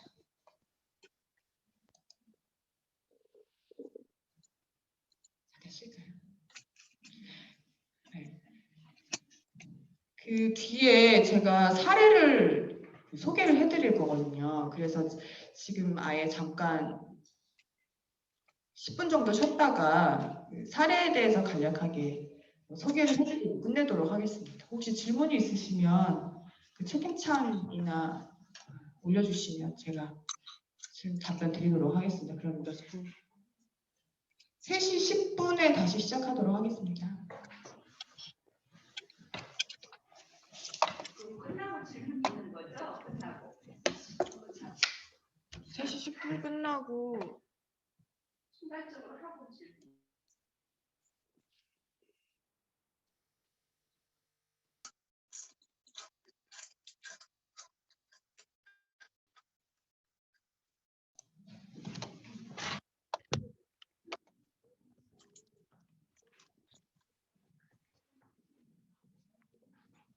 네, 다시 시작하도록 하겠습니다. 사례를 지금 하나 보여드리려고 하는데요. 시간이 그렇게 저희가 많지가 않아서 제가 그 내용에 대해서 설명을 하고 시간이 나오면 링크의 영상을 같이 보거나 아니면 제가 시간이 안 되면 링크를 채팅창에다가 공유하는 방식으로 하겠습니다. 지금 제가 보여드릴 사례에서 그 퀴어링이라고 하는 것, 낯설게 하기, 안무를 어떻게 낯설게 할 수 있을까, 그 전략에 대해서 좀 같이 고민을 해보면 좋을 것 같아요. 제가 지금 보여드릴 사례는 독일 베를린에서 활동하는 제레미 웨이드라는 안무가의 작업입니다. Future Clinic for Critical Care라는 FCCC라는 그 프로젝트를 지금 계속 몇 년째 진행하고 있는데요. 본인의 정체성은 지금 안무가여서 무용수로 그러니까 미국에서 무용수로 훈련을 받고 그리고 이제 독일에서 이제 안무가로 활동을 하면서 본인의 정체성과 관련한 그런 작업들을 소개하면서 지금의 어떤 사회적 현상 이제 이런 데에서는 그 개인적인 작품을 소개하는 것보다 개인적인 작품이 가지고 있는 힘보다 공동으로 모였을 때 어떤 큐레이션이 발생했을 때 훨씬 더 많은 사람들을 초대할 수 있고 예술로서의 어떤 의미가 더 있다 이렇게 생각해서 지금은 안무가이지만 어떤 취미나 신체에 대한 고민을 지속하면서 지금은 그 다양한 큐레이션을 통해서 공동의 사람들과 같이 모이는 작업들을 하고 있습니다. 제가 앞서서 이제 퀴어가 사실은 이제 사회적 차원에서 얘기되어야 된다라는 얘기를 했었는데요. 제레미 웨이드의 작업도 무대보다는 그 다양한 장소에서 다양한 형식으로, 다양한 포맷으로 소개되고 있습니다. 그 FCC는 잠깐 소개를 해드리면 여기서 말하는 크리티컬 케어라고 하는 부분, 그러니까 돌봄과 치료에 대한 주제를 담고 있어요. 그래서 사회적으로 돌봄이 필요한 사람들이 누구인지, 그리고 제도적으로 치료의 대상은 누구인지, 우리가 이게 쉽게 생각했을 때 지금 어떤 코로나 상황 안에서 돌봄 노동자, 그 가정에서 계속 돌봄 노동자의 일을 하는 사람이 누구인가, 성의 역할 아직도 구분되어 있잖아요. 그래서 그 돌봄에 관련된 그 노동을 하는 사람들, 그런 사람들, 그리고 사회적으로 치유를 받을 수 있는 사람들, 그게 어떻게 사회적 차원에서 다뤄지고 있는지, 이제 여기에 대해서, 그리고 그것에서 예를 들면 의료보험 체계라든지 이런 치유를 받을 수 있는 어떤 사회 보장적인 것에서 누가 배제되어 있는지, 배제되어 있는 소수자들이 연대를 하는 방식으로 이 프로젝트를 발전시키고 있습니다. 그래서 제가 본 거는 렉처 퍼포먼스의 형태였지만 공연도 있고요, 파티도 있고, 되게 장기간 동안 하는 세미나, 지금 이런 어떤 컨퍼런스와 세미나도 하고 있고요. 그리고 여기에 참여하는 사람들은 소위 이제 퀴어 혹은 주변인이라고 생각하는 마이너리티라고 얘기하는 난민, 장애인, 이런 다른 정체성을 가진 사람들이 같이 모입니다. 페미니즘, 이런 활동들을 보면 우리가 퀴어가 페미니즘에서부터 이렇게 확장이 되고, 그리고 페미니즘의 어떤 문제점, 이런 것들을 보완할 수 있다고 생각을 하는데요. 페미니즘이 이성애적 가부장제의 주변에 머무르는 것이 아니라 제도 바깥의 주체들을 포괄하는 방식으로 더 확장적으로 나아갈 수 있는 그런 프로젝트라고 생각을 합니다. 그래서 여기 안에서는 제레미 웨이드의 입장은 페미니즘에서의 어떤 제2의 물결과 함께 젠더 평등, 차별 없는 평등, 이제 이런 것들이 지금의 어떤 퀴어들이 활동할 수 있고, 지금의 퀴어들이 어떤 예술적인 씬의 그 모습을 드러낼 수 있는 것에 많은 영향을 받고 있다고 생각하고 있습니다. 제레미 웨이드가 얘기하는 퀴어라고 하는 것은 단지 어떤 섹슈얼리티나 아니면 우리가 이렇게 상상하는, 우리가 뭐 게이 남성 혹은 레즈비언 여성 이렇게 고정적으로 생각하고 있는 그런 부분, 그런 부분을 노출시키는 것에 머물러 있지 않습니다. 제레미 웨이드의 코테이션을 따왔는데, 퀴어는 교차성을 의미한다. 단지 남자들이 손톱에 매니큐어를 바르거나 스커트를 입거나 이런 간단한 문제가 아니라는 거죠. 유색인종이 정체성의 정치를 하고, 또 동성의 결혼을 위해서 투쟁하고, 동시에 미투 운동이 일어나고, 사실 우리 지금 이런 것들이 모두 한꺼번에 일어나는 동시대에 살고 있습니다. 그들이 서로 다른 투쟁을 하면서 사회에 저항을 하죠.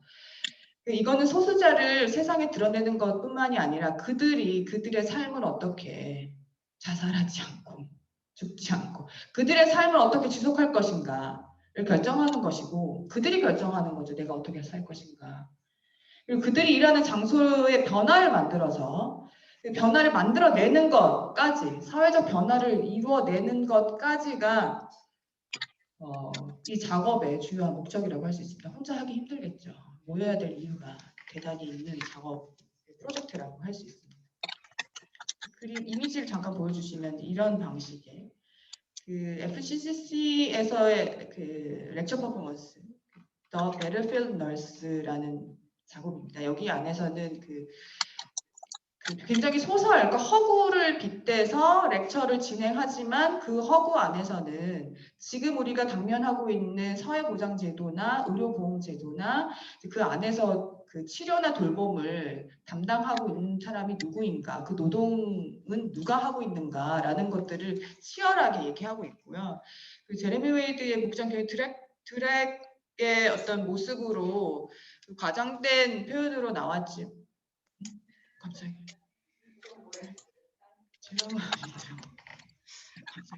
갑자기 그림이 그려졌네요. 네. 그 드랙의 모습으로 나왔지만 이제 굉장히 허구적인 인물. 자기가 이제 5000년대의 미래에서 온 어떤 전장의 간호사, 5000살을 먹은 간호사로 출연을 하면서 그 하나의 어떤 허구를 이야기하지만 그 안에서는 다양한 현실의 문제 제기하는 방식으로 작품이 이루어집니다. 이 그림은 어떻게 없애나요? 많이 낙서하셨는데요. 어디다 하셨어요?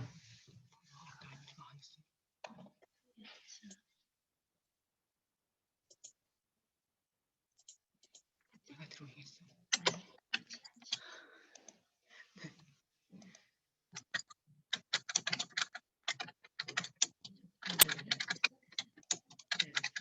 지금 잘 목소리 나오고 있나요? 네. 네, 그래서 지금 보시는 것처럼 제렌 웨이드의 PCCC 이 프로젝트는 제가 영상을 링크를 공유를 할 거고요. 그 제레미 웨이드가 이 안에서 이제 본인의 어떤 안무적 전략으로 삼고 있는 그 두 가지를 말씀을 드리려고 합니다.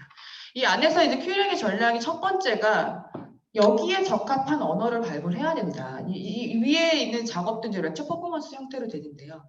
이게 굉장히 아까 만들어진 것처럼 그냥 과거의 어떤 초기 무용의 역사에서 여성, 남성, 여성의 몸은 이렇게 부드럽고 연약하고 아름답고 가볍고. 예를 들면 이제 그렇게 정해져 있는 것들을 프레젠테이션 하는 거는 그렇게 어렵진 않았을 것 같아요. 근데 지금의 어떤 그 성차나 성별이나 인종이나 다양한 어떤 그 정체성들, 다양한 주체들 이런 걸 생각했을 때 사실은 그 안에서의 언어로 전달하는 것만큼 효과적인 방법이 없습니다. 그래서 그런 어떤 렉처 퍼포먼스나 이런 것들이 하나의 유행하는 형식이나 이제 이런 것들이 아니라 말이 필요하면 말을 하면 되고요. 춤이 필요하면 춤을 추면 되죠. 이 안에서 중요한 것은 그 사이에서 작동하는 것을 분명한 언어로 전달하고 그리고 거기서부터 우리가 담론으로 발굴할 수 있는 것들을 구분합니다.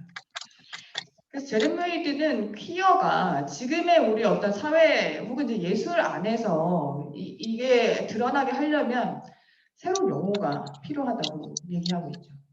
그 예를 드는 것이 지금 이제 웹스터 사전에 과거에는 이제 남성, 여성, 성별에 대해서는 두 가지의 어떤 용어만을 허용했었는데 지금 이제 그 이분법을 유예하는 데이라는 용어가 등장하죠. 그 남성, 여성 데이, 남성이나 여성 이 두 가지에 어디든 속하지 않는 주체를 얘기할 때 우리가 she or he라고 얘기하지 않고 they라고 얘기합니다. 이 언어 하나가 바뀌었다고 하는 것은 그것의 어떤 지식에서 인식론적인 측면에서 이거는 이 자체를 하나의 지식에 편입을 하는 것이죠. 그 안에서 인식론적인 변화, 용어 사용에서의 변화 이런 것들이 사실 우리가 생각하고 있는 어떤 그 지금의 그 견고하다고 생각하는 그런 규범들의 다른 문제 제기를 다른 방식으로 할 수 있는 좀 강력한 그 통로가 될 수 있다. 그래서 퀴어를 설명해 줄 수 없는 말이 있으면 만들어 쓰라는 거죠. 새로운 언어를 활용해서 이건 우리가 지금 드러나고 있는 예를 들면 지금 한국에서 혹은 유럽이나 영미권에서 나오고 있는 어떤 다양한 안무가들이 제안하고 있는 그런 춤들을 설명할 때, 그 작품들을 볼 때, 저걸 춤으로 설명해야 되나? 춤이라는 용어가 담을 수 없는 부분이 있지 않을까라는 생각을 하지 않나요? 무용이라고 하는 거, 춤이라고 하는 거, 지금까지 우리가 생각했던 그 용어가 아니라면 다른 용어가 좀 필요하지 않을까? 뭐 안무에 대해서 다시 얘기하는 것도 이미 기존에 있었던 언어였지만 춤보다 더 안무라는 용어를 더 많이 사용하는 것은 어떻게 지금의 어떤 지식체계를 변화시킬 수 있을까? 이런 고민들을 할 수 있죠.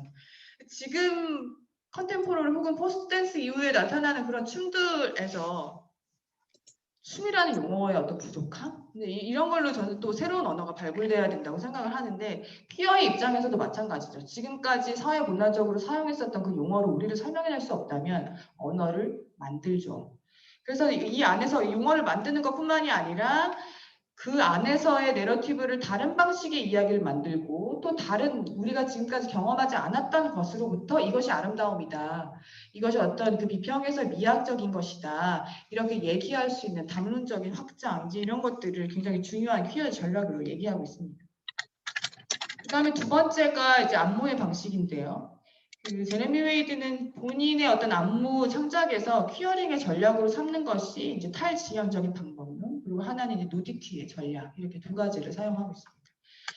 이것은 이제 본인의 어떤 제레미 웨이드의 입장에서는 굉장히 기이하고 낯선 방식, 그러니까 지금까지 우리가 하지 않았던 방식, 이제 이런 것들 얘기하고 있는데요.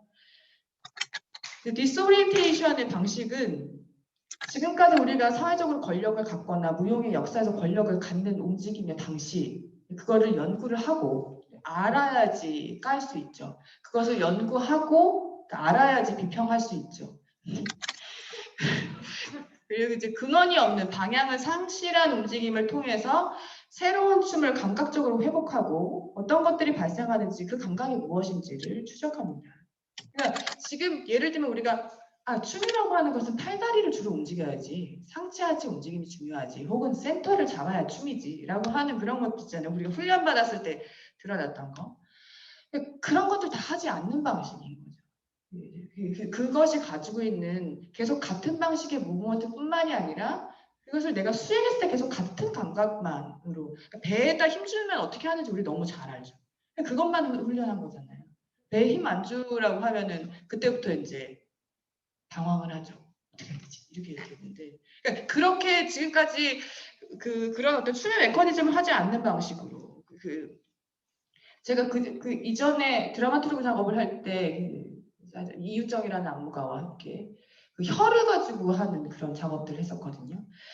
그 춤에서 포함되지 않았던, 춤에서 무대에서 잘 보지 않았던 그런 신체 기관이 어떻게 춤을 출 수 있을까? 그것의 어떤 운동의 메커니즘, 어떤 방식으로 발생할 수 있을까? 그걸 이제 리서치하고 실험하는 거, 그 이유정 씨의 작업에 참여했었는데 그 안에서 실제적으로 내러티브로 이게 어떤 퀴어라든지 어떤 다른 성별이라든지 아니면 사회 문화적인 어떤 성의 차별이라든지 이런 거 다루지 않았어요.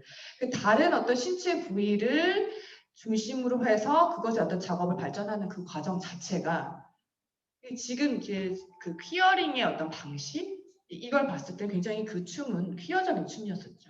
그러니까 이거는 사지도 움직였으니까 이제 눈썹도 움직이고 이제 혀도 한번 움직여볼까? 이런 어떤 다양성의 문제에서 해결되는 것이 아니라 드러나지 않았던 것을 드러내는 것. 이게 어떻게 다른 그 미학을 만들어낼 수 있는지. 그리고 지금까지 메커니즘이 아니라면 다른 메커니즘은 어떻게 다른 안무의 미학을 접근할 수 있는지. 그리고 그게 그 안에 어떤 혀 자체가 하나의 원료로서 아까 얘기했었던 그 신체 코포리얼리티 안에서 사용할 수 있는 어떤 원료로서 그 원료를 어떤 방식으로 안무가가 번역하고 재현하고 재생산하고 또 그것을 바라보는 어떤 관객의 입장 관객이 어떤 감각을 하게 될 수 있을지 이런 부분들이 사실은 어떻게 보면은 이것도 하나의 퀴어링적인 전략이 아닌가. 그리고 하지 않았던 것을 다른 방식으로, 다른 감각으로 제안하는 것. 이것이 바로 그 하나의 어떤 창조의 잠재력이 있다. 이렇게 볼 수 있겠죠. 그리고 또 한 가지는 이제 누디티의 전략을 사용하는데요. 무용에서 누디티는 많이 사용됐었죠. 이거 퀴어에서 사용한다고 특별한 것은 아닙니다. 하지만 그 퀴어에서 사용하는 누디티 이 자체는 어떤 지금까지 우리가 퍼블릭에서 옷을 벗고 돌아다닐 수는 없잖아요. 그 하나의 어떤 금기처럼 작동을 하게 되는데 신체에 달라붙어 있는 하나의 금기이자 코드라고 할 수 있죠. 그러니까 그것을 벗어내는 방식으로 누디티를 드러내는 거고요. 그리고 이제 옷을 벗고 무대에 서 있을 때 그 주체가 굉장히 다른 사람의 시선에서 굉장히 취약해지고 수치심이 들게 되죠. 자기 상태를 일부러 더 취약하게, 더 고통스러운 상태를 내몰면서 그 안에서의 어떤 다른 주의성, 다른 유희를 발견해내는 것이죠.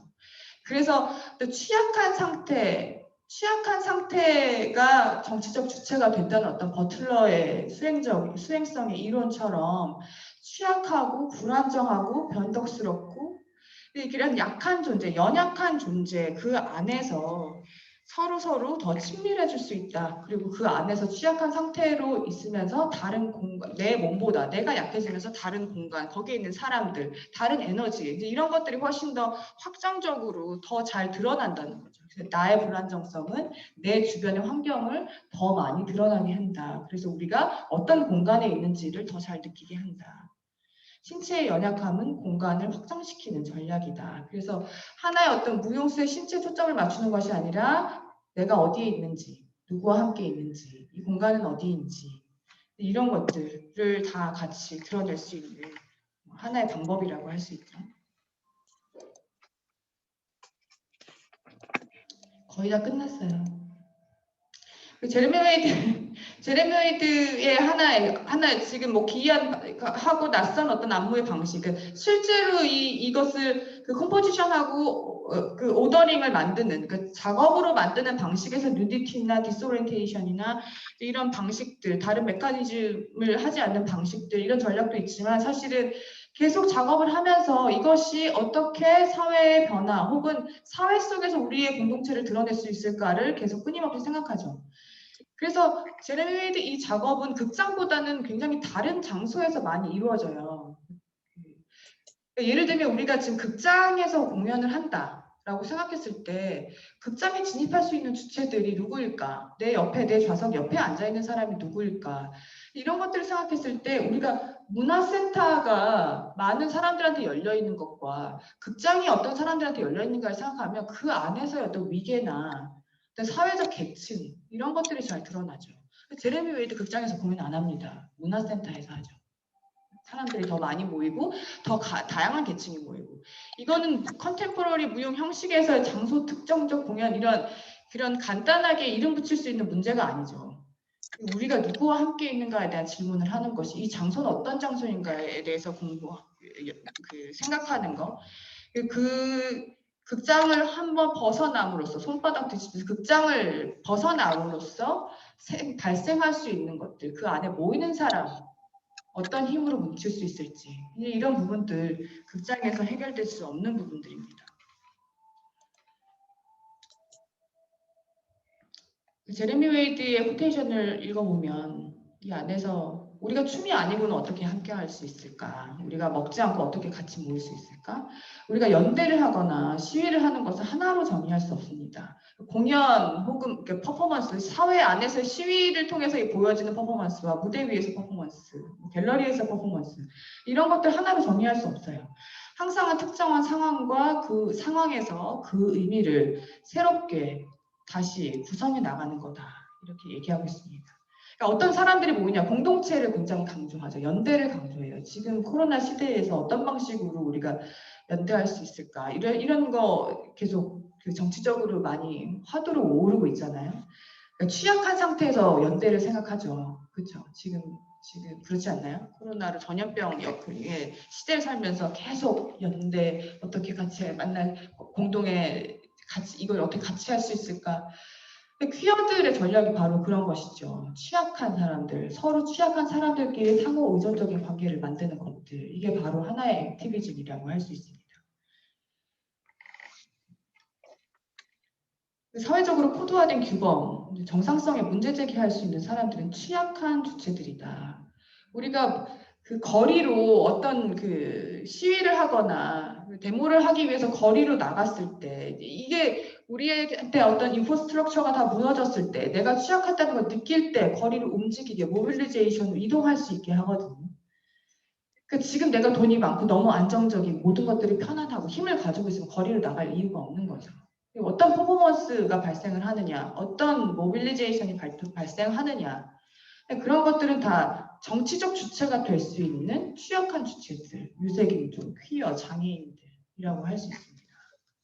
그들이 공공의 장소에서 그 모습을 드러낸다는 것이 바로 그들의 힘을 가질 수 있는 하나의 방식이라고 할 수 있죠. 정리를 하겠습니다. 지금까지 어떤 컨템포러리에서 퀴어나 페미니즘에서 다뤘던 이론을 공연이나 무용의 맥락에서 다시 한번 살펴봤을 때 그리고 우리가 공통적으로 가지고 있는 페미니즘에서 가지고 있는 어떤 그 주변화된 주체들 뭐 성별이나 인종 주변화된 주체들의 지식이나 그들의 활동과 그들의 생존을 위해서 어떻게 생각할 것인가 그 주체와 신체에 대해서 고민하는 것처럼 무용에서도 그 주체에 대해서 신체에 대해서 고민할 수밖에 없죠. 우리가 춤에서 신체가 중요한 매체가 되기 때문에 그래서 우리가 그런 어떤 그 페미니스트들의 이론들 그리고 90년대 이후에 예술이 정치화되는 과정 안에서 어떤 주체에 대한 문제들 그리고 지금 우리가 하고 있는 어떤 공연 예술 특히 한국에서 일어나고 있는 모든 페스티벌의 그 큐레이션의 기획들이나 프로그램들이나 아니면 개별 어떤 안무가들이 소개하는 그런 예술 작품들이 얼마나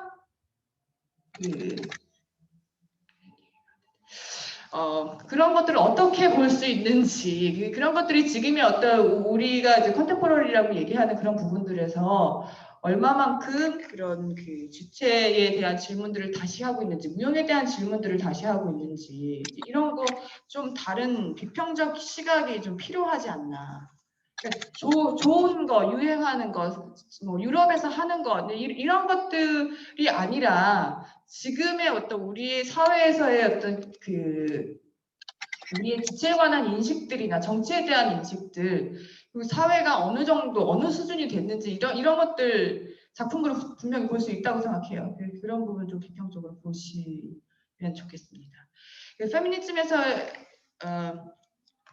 정리를 하면 결론으로 급하게 페미니즘에서 확장된 실천으로서의 어떤 그 안무, 그리고 지금까지 제레미 웨이드나 어떤 그 컨셉들을 가지고 왔을 때 우리가 이미 완성된 어떤 결과물에 대한 미학뿐만이 아니라 어떻게 만나고 어떻게 모이고 누구와 함께하고 이제 이런 질문들을 이제 안무의 미학으로 그 연결시킬 수 있지 않을까. 그래서 페미니즘에서의 실천으로서의 안무는 좀 소프트 코레오그라피, 좀 부드럽고 유연한 안무가 되어야 되지 않을까라고 생각을 합니다. 이건 지금 메테 잉바르첸이 제시한 그 덴마크의 컨템포러리 안무가 메테 잉바르첸이 제시한 개념이기도 하는데요. 모든 것들이 다 딱딱하고 견고하게 구분된 방식이 아니라 신체는 하나의 원료고 어떤 그 계층을 다 부드럽게 만들고 그 경계 라인을 더 부드럽게 만들고 관객과의 어떤 그 경계를 더 부드럽게 만들고 이런 어떤 그 픽스되고 고정되고 확실한 안무가 아니라 유연한 안무, 부드럽고 언제든지 깨지기 쉬운, 언제든지 실패할 수 있는 그런 안무가 필요하지 않을까. 그 페미니즘 관점을 근데 아직까지도 약간 무용에서 페미니즘 관점에서 연구물들을 보면 그 여성이 무대에 소개된다. 여성의 신체 혹은 뭐 그런 부분들이 더 많이 있는 것 같아요. 지금 뭐 포스트 구조주의 이제 이런 페미니즘 연구도 있긴 있지만 아직까지도 이제 성별 구분에서의 어떤 여성의 신체 이런 부분을 더 많이 다뤄지는데 좀 더 다양한 성별을 포함하는 방식으로 좀 발전돼야 되지 않을까 하고요.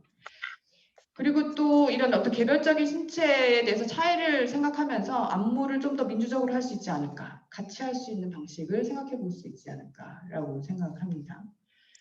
공연에 관계된 모든 주체들을 고려하는 것은 수평적인 관계, 그리고 친밀성, 이런 것들이 더 안무의 기초가 돼야 되지 않을까. 그러니까 우리도 이제 작업을 하면 알게 모르게 무용 작업의 현장에서 자꾸 이제 안무가를 선생님이라고 부르거나 언니라고 부르거나 이러면서 굉장히 수직적인 어떤 권력 관계 안에서 창작을 하죠. 유연한 안무 하기가 어렵겠죠. 평등한 안무 할 수 없겠죠. 네. 창작의 현장 안에서 이제 언니라고 부르지 말자. 그냥 다 이름 부르면서 수평적인 관계를 좀 다른 방식으로 만들 수 있지 않을까. 수직을 해체하는 민주적인 방식. 그 안무의 정치적인 기능에서 사회문화적인 담론을 형성하는 방식에 좀 더 그 관심을 두자. 하나의 스펙타클을 너무 이렇게 새끈한 하나의 그 광경을 만들고 그걸로 인정받으려고 하는 시대는 지금은 맞지 않다. 예전처럼 이렇게 천재적인 재능으로 하나의 작품을 딱 만들면 온갖 예술사와 모든 것들이 다 바뀔 거라고 생각하는 거. 이거 피나 이후에 다 끝났다고 봅니다. 지금은 조금 더 다양한 주체들이 모여서 공동의 얘기를 하고 지금의 어떤 사회와 무용이 어떻게 연결시킬 건지를 고민하고 코로나 얘기하고 이러면서 좀 더 정치적이고 사회적인 맥락에서 현재 시점과 연결시킬 수 있는 방법이 중요하다고 생각합니다. 말과 담론에 대해서 수행적인 실천, 어떤 실험을 하고 어떤 리서치를 할 것인가 이거에 따라서 안무의 형식 바뀔 수 있습니다. 이것을 결과물을 생각하는 것이 아니라 어떤 주체들이 어떤 수행을 하는가 여기에 초점을 맞추는 그런 실험적 안무 계속 시도가 되어야 된다고 생각하고요. 그리고 마지막으로 우리가 지금 하고 있는 어떤 예술적인 활동 그 자체가 우리 학교를 위해서 하거나 한국을 위해서 하거나 아니면 나를 위해서 하는 것이 아니라 좀 더 다각적인 차원에서 생각해 봐야 되지 않을까. 그 컨템포러리란 무엇인가? 그 조르주 아감벤이 그 제일 처음에 첫 문장에 그랬었죠. 우린 누구와 무엇과 컨템포러리한가? 그 주변 좀 둘러봐야 됩니다. 컨템포러리라고 하는 것이 어떤 형식적으로 만들어진 거, 그거에 우리가 열심히 노력해서 땀 뻘뻘 흘려서 갈 수 있는 것이 아니라 주변에 우리가 누구와 얘기하고 있는지 그 주체들에 대한 탐색, 이런 것들이 컨템포러리를 얘기할 수 있지 않을까 생각을 하고요. 제가 지금 처음에 관심을 가졌던 페미니즘, 이게 무용의 어떤 무용 영역 안에서 무용에 관심을 가진 사람으로서 이것이 굉장히 현실 이론이기 때문에 그래요. 이 현실의 문제과 생존의 문제들, 무용도 마찬가지죠. 일상의 몸과 무대의 몸이 분리될 수가 없기 때문에 현실의 문제를 더 워킹 티어리로, 더 프랙티컬한 티어리로 할 수 있는 것도 페미니즘에서 많이 찾아볼 수 있을 거라고 생각을 하고요.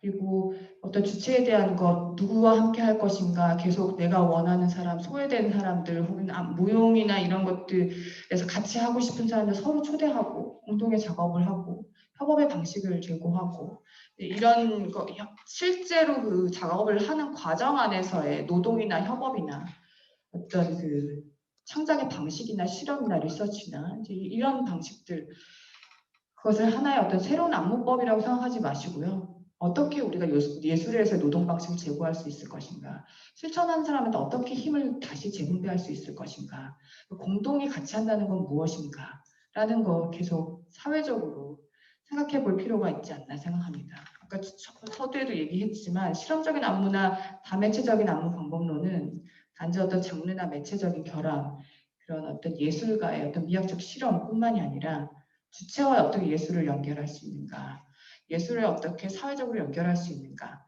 역사와 제도 비평을 통한 그런 통한 뭘까요? 통한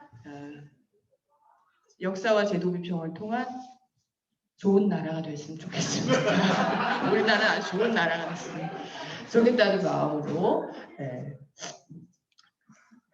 마무리를 아름답게 하고자 합니다. 시간이 원래 30분까지 하는데 10분 지났는데 그래도 질문을 받아볼까요?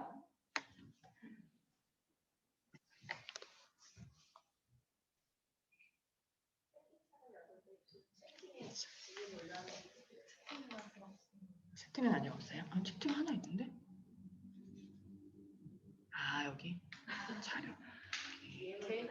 아, DM이구나. DM. 그럼 우리 생각해 보시고 채팅창에 질문 올려주셔도 되고요. 지금 같이 참여해주신 플로어에서 질문 없나요? 모두 연구를 하셔가지고 저도 오늘 놀랐습니다. 그랬는데 이거 어려운 주제를 가지고 연구하는 어려운 연구를 하신 것 같으니 연구를 하셨습니다. 수고 많으셨고요. 저도 오늘 이 주제를 오늘 들으면서 좀 많이 놀랬고요. 일단은 발표자가 이거를 우리 무용이라는 예술을 통해서 티어링을 페미니즘과 티어링을 연결해서 이렇게 하셨는데 이 연구한 동기라든지 있을 거 아니에요. 근데 보통 지금 시대에 무용 예술하는 분들이 이런 식의 그 연구를 지금 드문 경우거든요. 그래서 제가 이제 그 동기가 궁금해서 좀 여쭙고 싶습니다.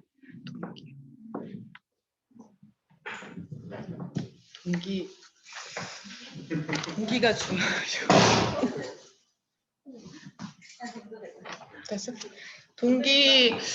글쎄요. 동기 맨 처음에 어떻게 시작됐는지를 잘 생각이 안 나요. 그냥 굉장히 단순하게 학부에서 제가 여자 대학을 다녀서 여성학 수업을 듣게 됐는데 그 여성학 수업 안에서 많이 놀랬던 그런 부분들이 뭐냐면, 지금 저는 무용 안에서는 이제 여성의 신체나 그리고 무용계에는 여성들이 많잖아요. 그러니까 제가 차별받고 있다고 생각 한 번도 해본 적이 없거든요. 다 언니들과 함께 아름답게 오히려 남성들이 더 차별받고 있다고 느끼지 않을까라고 생각하는 그런 게 있었는데 여성학 수업을 들으면서 이걸 좀 사회적 차원에서 다뤄보기 시작하면서 실제로 무용 이 내부 이렇게 좁은 내부 안에서는 그냥 여성들끼리 견주면서 그 안에서 있다가 사회 전체적으로 무용을 하는 사람들 제가 지금까지 받아왔던 어떤 차별적인 그리고 또 여성 무용을 하고 또 여성이고 신체를 드러내고 또 여성이고 또 외국에 나가면 또 아시아인이고 근데 이런 것들이 굉장히 사회적 차원에서 차별의 어떤 대상이 됐었고 그것이 지금까지 저의 행동이나 어떤 그 생각이나 이런 것들을 상당 부분 굉장히 많이 지배하고 있었다. 이제 이런 부분들을 약간 성찰을 여성학 수업을 들으면서 좀 들었던 것 같아요. 모티베이션은 그렇게 됐지만 실제로 지금 뭐 퀴어 아티스트와 함께 작업을 하거나 아니면 퀴어 아티스트와 함께 얘기를 하거나 이렇게 계속 같이 프랙티스를 더 해가면서 그런 것들 해가면서 일단 사회적 문제도 굉장히 중요해요. 사회에서의 소수자를 어떻게 다루는가 그게 저는 한 국가의 어떤 수준을 보여준다고 생각하거든요. 그 정책들. 이런 부분에 있어서 아직 멀었구나 이제 이런 생각들을 하고 할 일이 많다라고 생각을 했고요. 그리고 또 한 가지는 아까 제가 이제 더 연구가 필요하긴 하지만 그 컨템포러리에서 다뤄왔었던 주체나 어떤 안무의 형식의 방식이나 그 안에서 참여하는 어떤 신체들이나 이런 것들을 이제 살펴봤을 때 이건 페미니즘의 영향이 너무 크다고 생각했었거든요. 제가 이제 컨템포러리를 연구를 계속 하면서 그래서 한 가지는 이제 연구의 학문적인 호기심. 페미니즘에서 다루었었던 그런 내용들이 컨템포러리에 굉장히 많은 부분에 영향을 미치고 있구나라고 하는 그걸 내가 이제 알아가고 있구나, 발견했구나라고 생각했던 거 그런 부분들이 굉장히 중요할 것 같고요. 그리고 지금 사회적으로 필요한 것들, 제가 이제 여성이기도 하지만 지금 사회 안에서의 어떤 뭐 젠더의 어떤 차이들, 세대별로 일어나는 젠더의 차이들과 어떤 그 사회적인 문제들 이런 부분에 굉장히 페미니즘 운동이 좀 유효하다. 이것은 신체를 미디움으로 하는 각 신체를 강력하게 드러내는 무용에서도 할 일이 많다라고 생각을 하는 것 같아요. 질문에 답이 됐나요, 선생님? 아닌가요? 모티베이션. 네. 다른 선생님들 혹시 질문이 있으실까요? 제가 질문 좀. 선생님 먼저 하시고 정예 선생님 그 다음번에 하시고.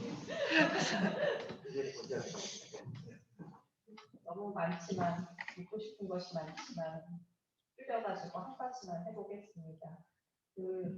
춤에서 동성이라든지 성적 소수자가 많이 드러나는 또 다른 공간이 스트릿 댄스에서 있잖아요. 왁킹이라든지 보기라든지. 혹시 그런 쪽의 담론이랑 연결되는 부분, 착용되는 부분 뭔가 이런 게 있을까 싶어가지고 질문을 드립니다. 그리고 아까 현재 선생님께서 좋은 질문을 주셨었는데 거기에 제리 선생님 답변을 들으면서 좀 들었던 게 이런 연구가 저는 드물지 않다고 생각을 하거든요. 제가 좀 더 친밀하게 알고 있는 영미권에서는 굉장히 지금 힘을 받고 있는 거의 주류로 등장하고 있는 담론이라 가지고 인도에서는 그렇죠. 그래서 왜 우리나라에서는 그게 별로 이게 좀 구분이 되어 있다라는 생각이 들어서 거기 질문은 아니고요. 좀 구분이 되어 있구나 이런 생각을 조금 해보게 되었습니다. 제가 지금 뭐 스트리트나 이렇게 문화 연구에서 다루는 그런 젠더나 어떤 퍼포먼스 이론들 그런 걸 제가 그 이론들에 대해서 잘 아는 건 아닌데 그 안에서 다루는 주체의 문제나 아니면 예술 형식 안에서 본인들이 만들어내는 형식 이런 게 비슷하지 않을까요? 제 생각에.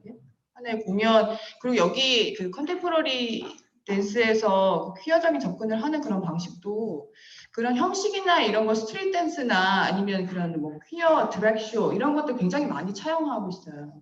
그래서 어떤 부분에서는 굉장히 연결되는 그런 부분들도 있고, 네. 그리고 더 모르겠어요. 그 스트릿에서 하는 자기 정체성을 가지고 이렇게 그 쇼잉 오프 하거나 아니면 그것을 정치적으로 연결시키려고 하는 그런 노력들이 어디까지 전개되고 있는지는 잘 모르겠어요. 여기서는 정책을 변화시키고 그리고 그 안에서의 어떤 그 이론이나 담론적인 부분, 그래서 이 안에서 참여하는 사람, 제레미 웨이드의 어떤 그런 작업에서도 뭐 사회복지사뿐만이 아니라 그런 또 활동가들이나 이런 되게 다양한 또 무용뿐만이 아니라 이런 사람들이 참여하는 것들이 좀 커뮤니티를 만들어 가면서 그 안에서 어떤 지식을 주려고 하는 투쟁들이 또 일어나거든요. 그런 부분까지도 스트릿 댄스나 아니면 다른 데서 일어나고 있는지 그 부분에서 좀 차이가 있는 건지는 좀 확인을 해볼 필요가 있는 것 같아요. 아니면 선생님 좀 공유를 해주실래요? 스트릿에서 일어나고 있는 문화연구.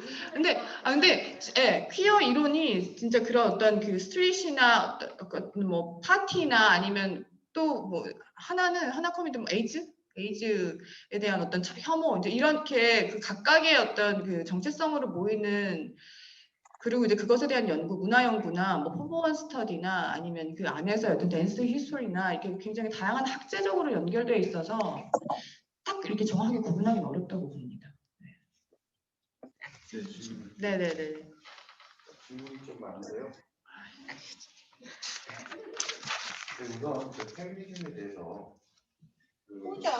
지금은 보면 그 초기에 100년 전에 처음에 이제 페미니즘이 대두됐던 그 환경에 비해서 너무 많은 변화가 있었던 것 같아요. 그러니까 처음에는 예를 들어서 세계의 어떤 변정법적인 부분에서는 남성 위주의 어떤 감성적인 것들이 어떤 정의라고 했을 때 안티테제의 어떤 성격으로 아마 페미니즘이 나왔겠지만 그런 정반합의 과정을 여러 차례 겪으면서 지금은 그냥 제가 볼 때는 다양성이라는 말로 비결이 될 수 있지 않을까.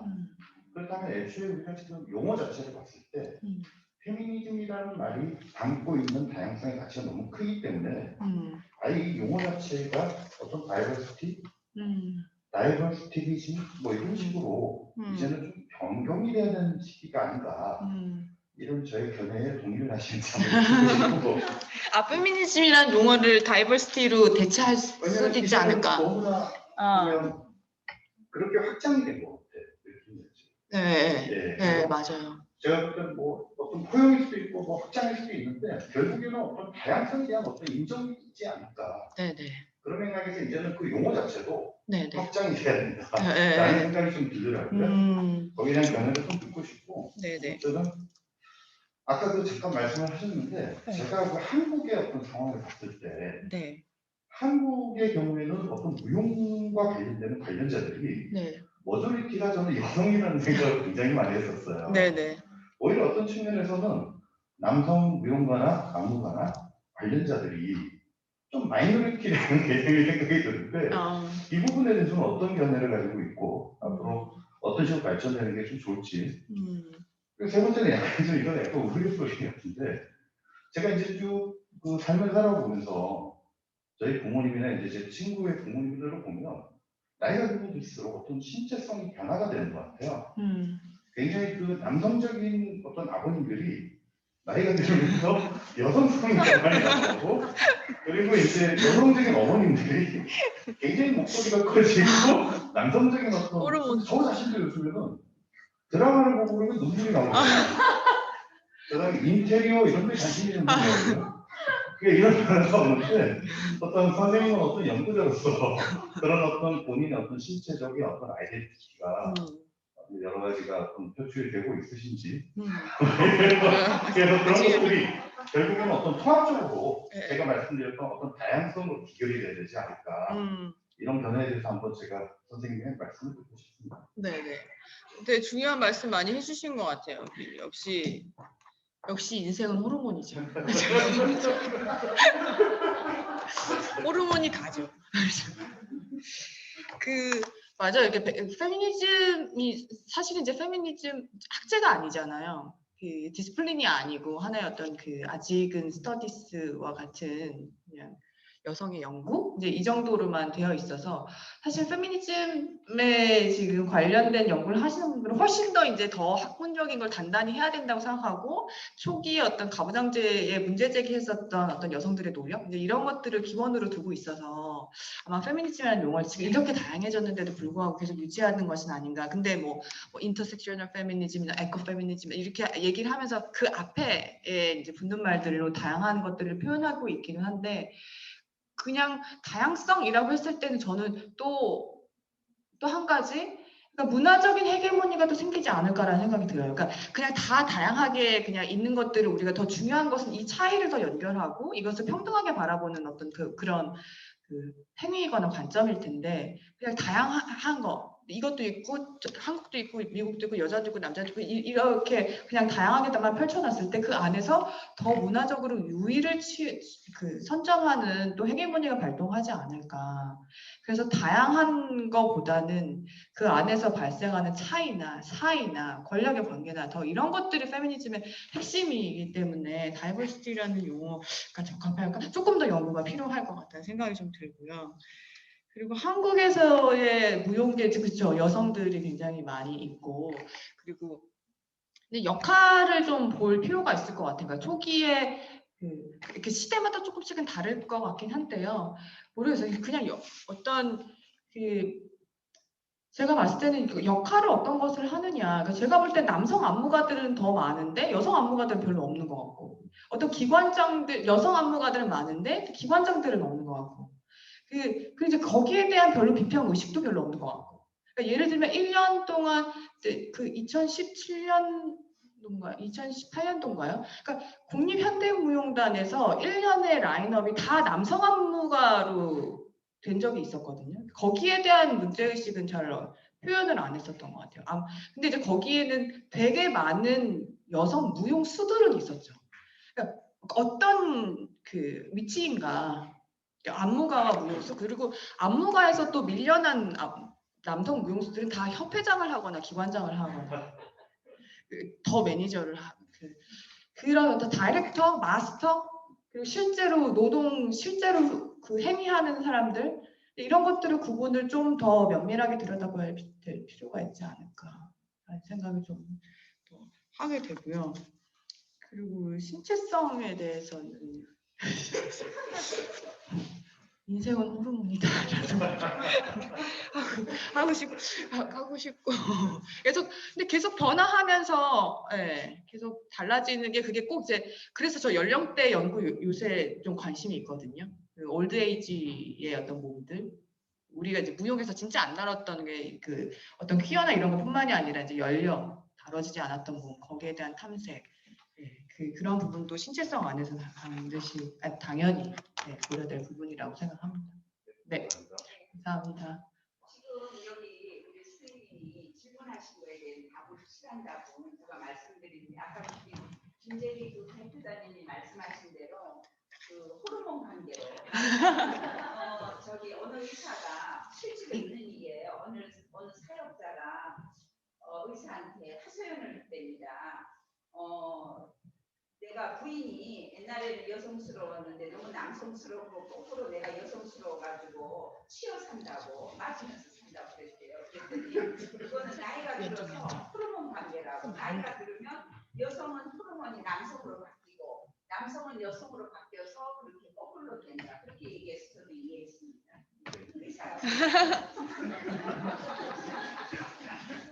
지금 저희가 이게 공간이 예정된 시간이 4시까지여가지고 지금 좀 급하게 마무리 할까요? 선생님 네 선생님 마무리 해주시면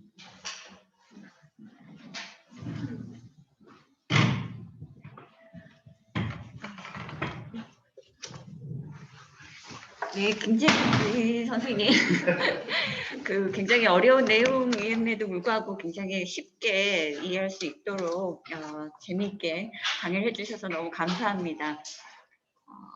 여기 질문이 하나 질문보다는 아니라 코멘트. 네, 코멘트가 하나 들어왔네요. 보이지 않나?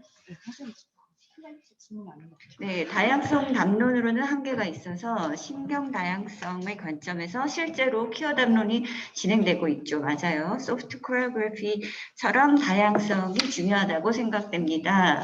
라는 코멘트가 들어왔습니다. 네, 지금 여기 현장에서도 너무 열기가 뜨거웠고요. 그리고 또 많이 그 줌을 통해서 참석해 주셔서 끝까지 자리하면서 관심 있게 지켜봐 주셔서 감사합니다. 김재리 선생님한테 다시 한번 감사의 박수를.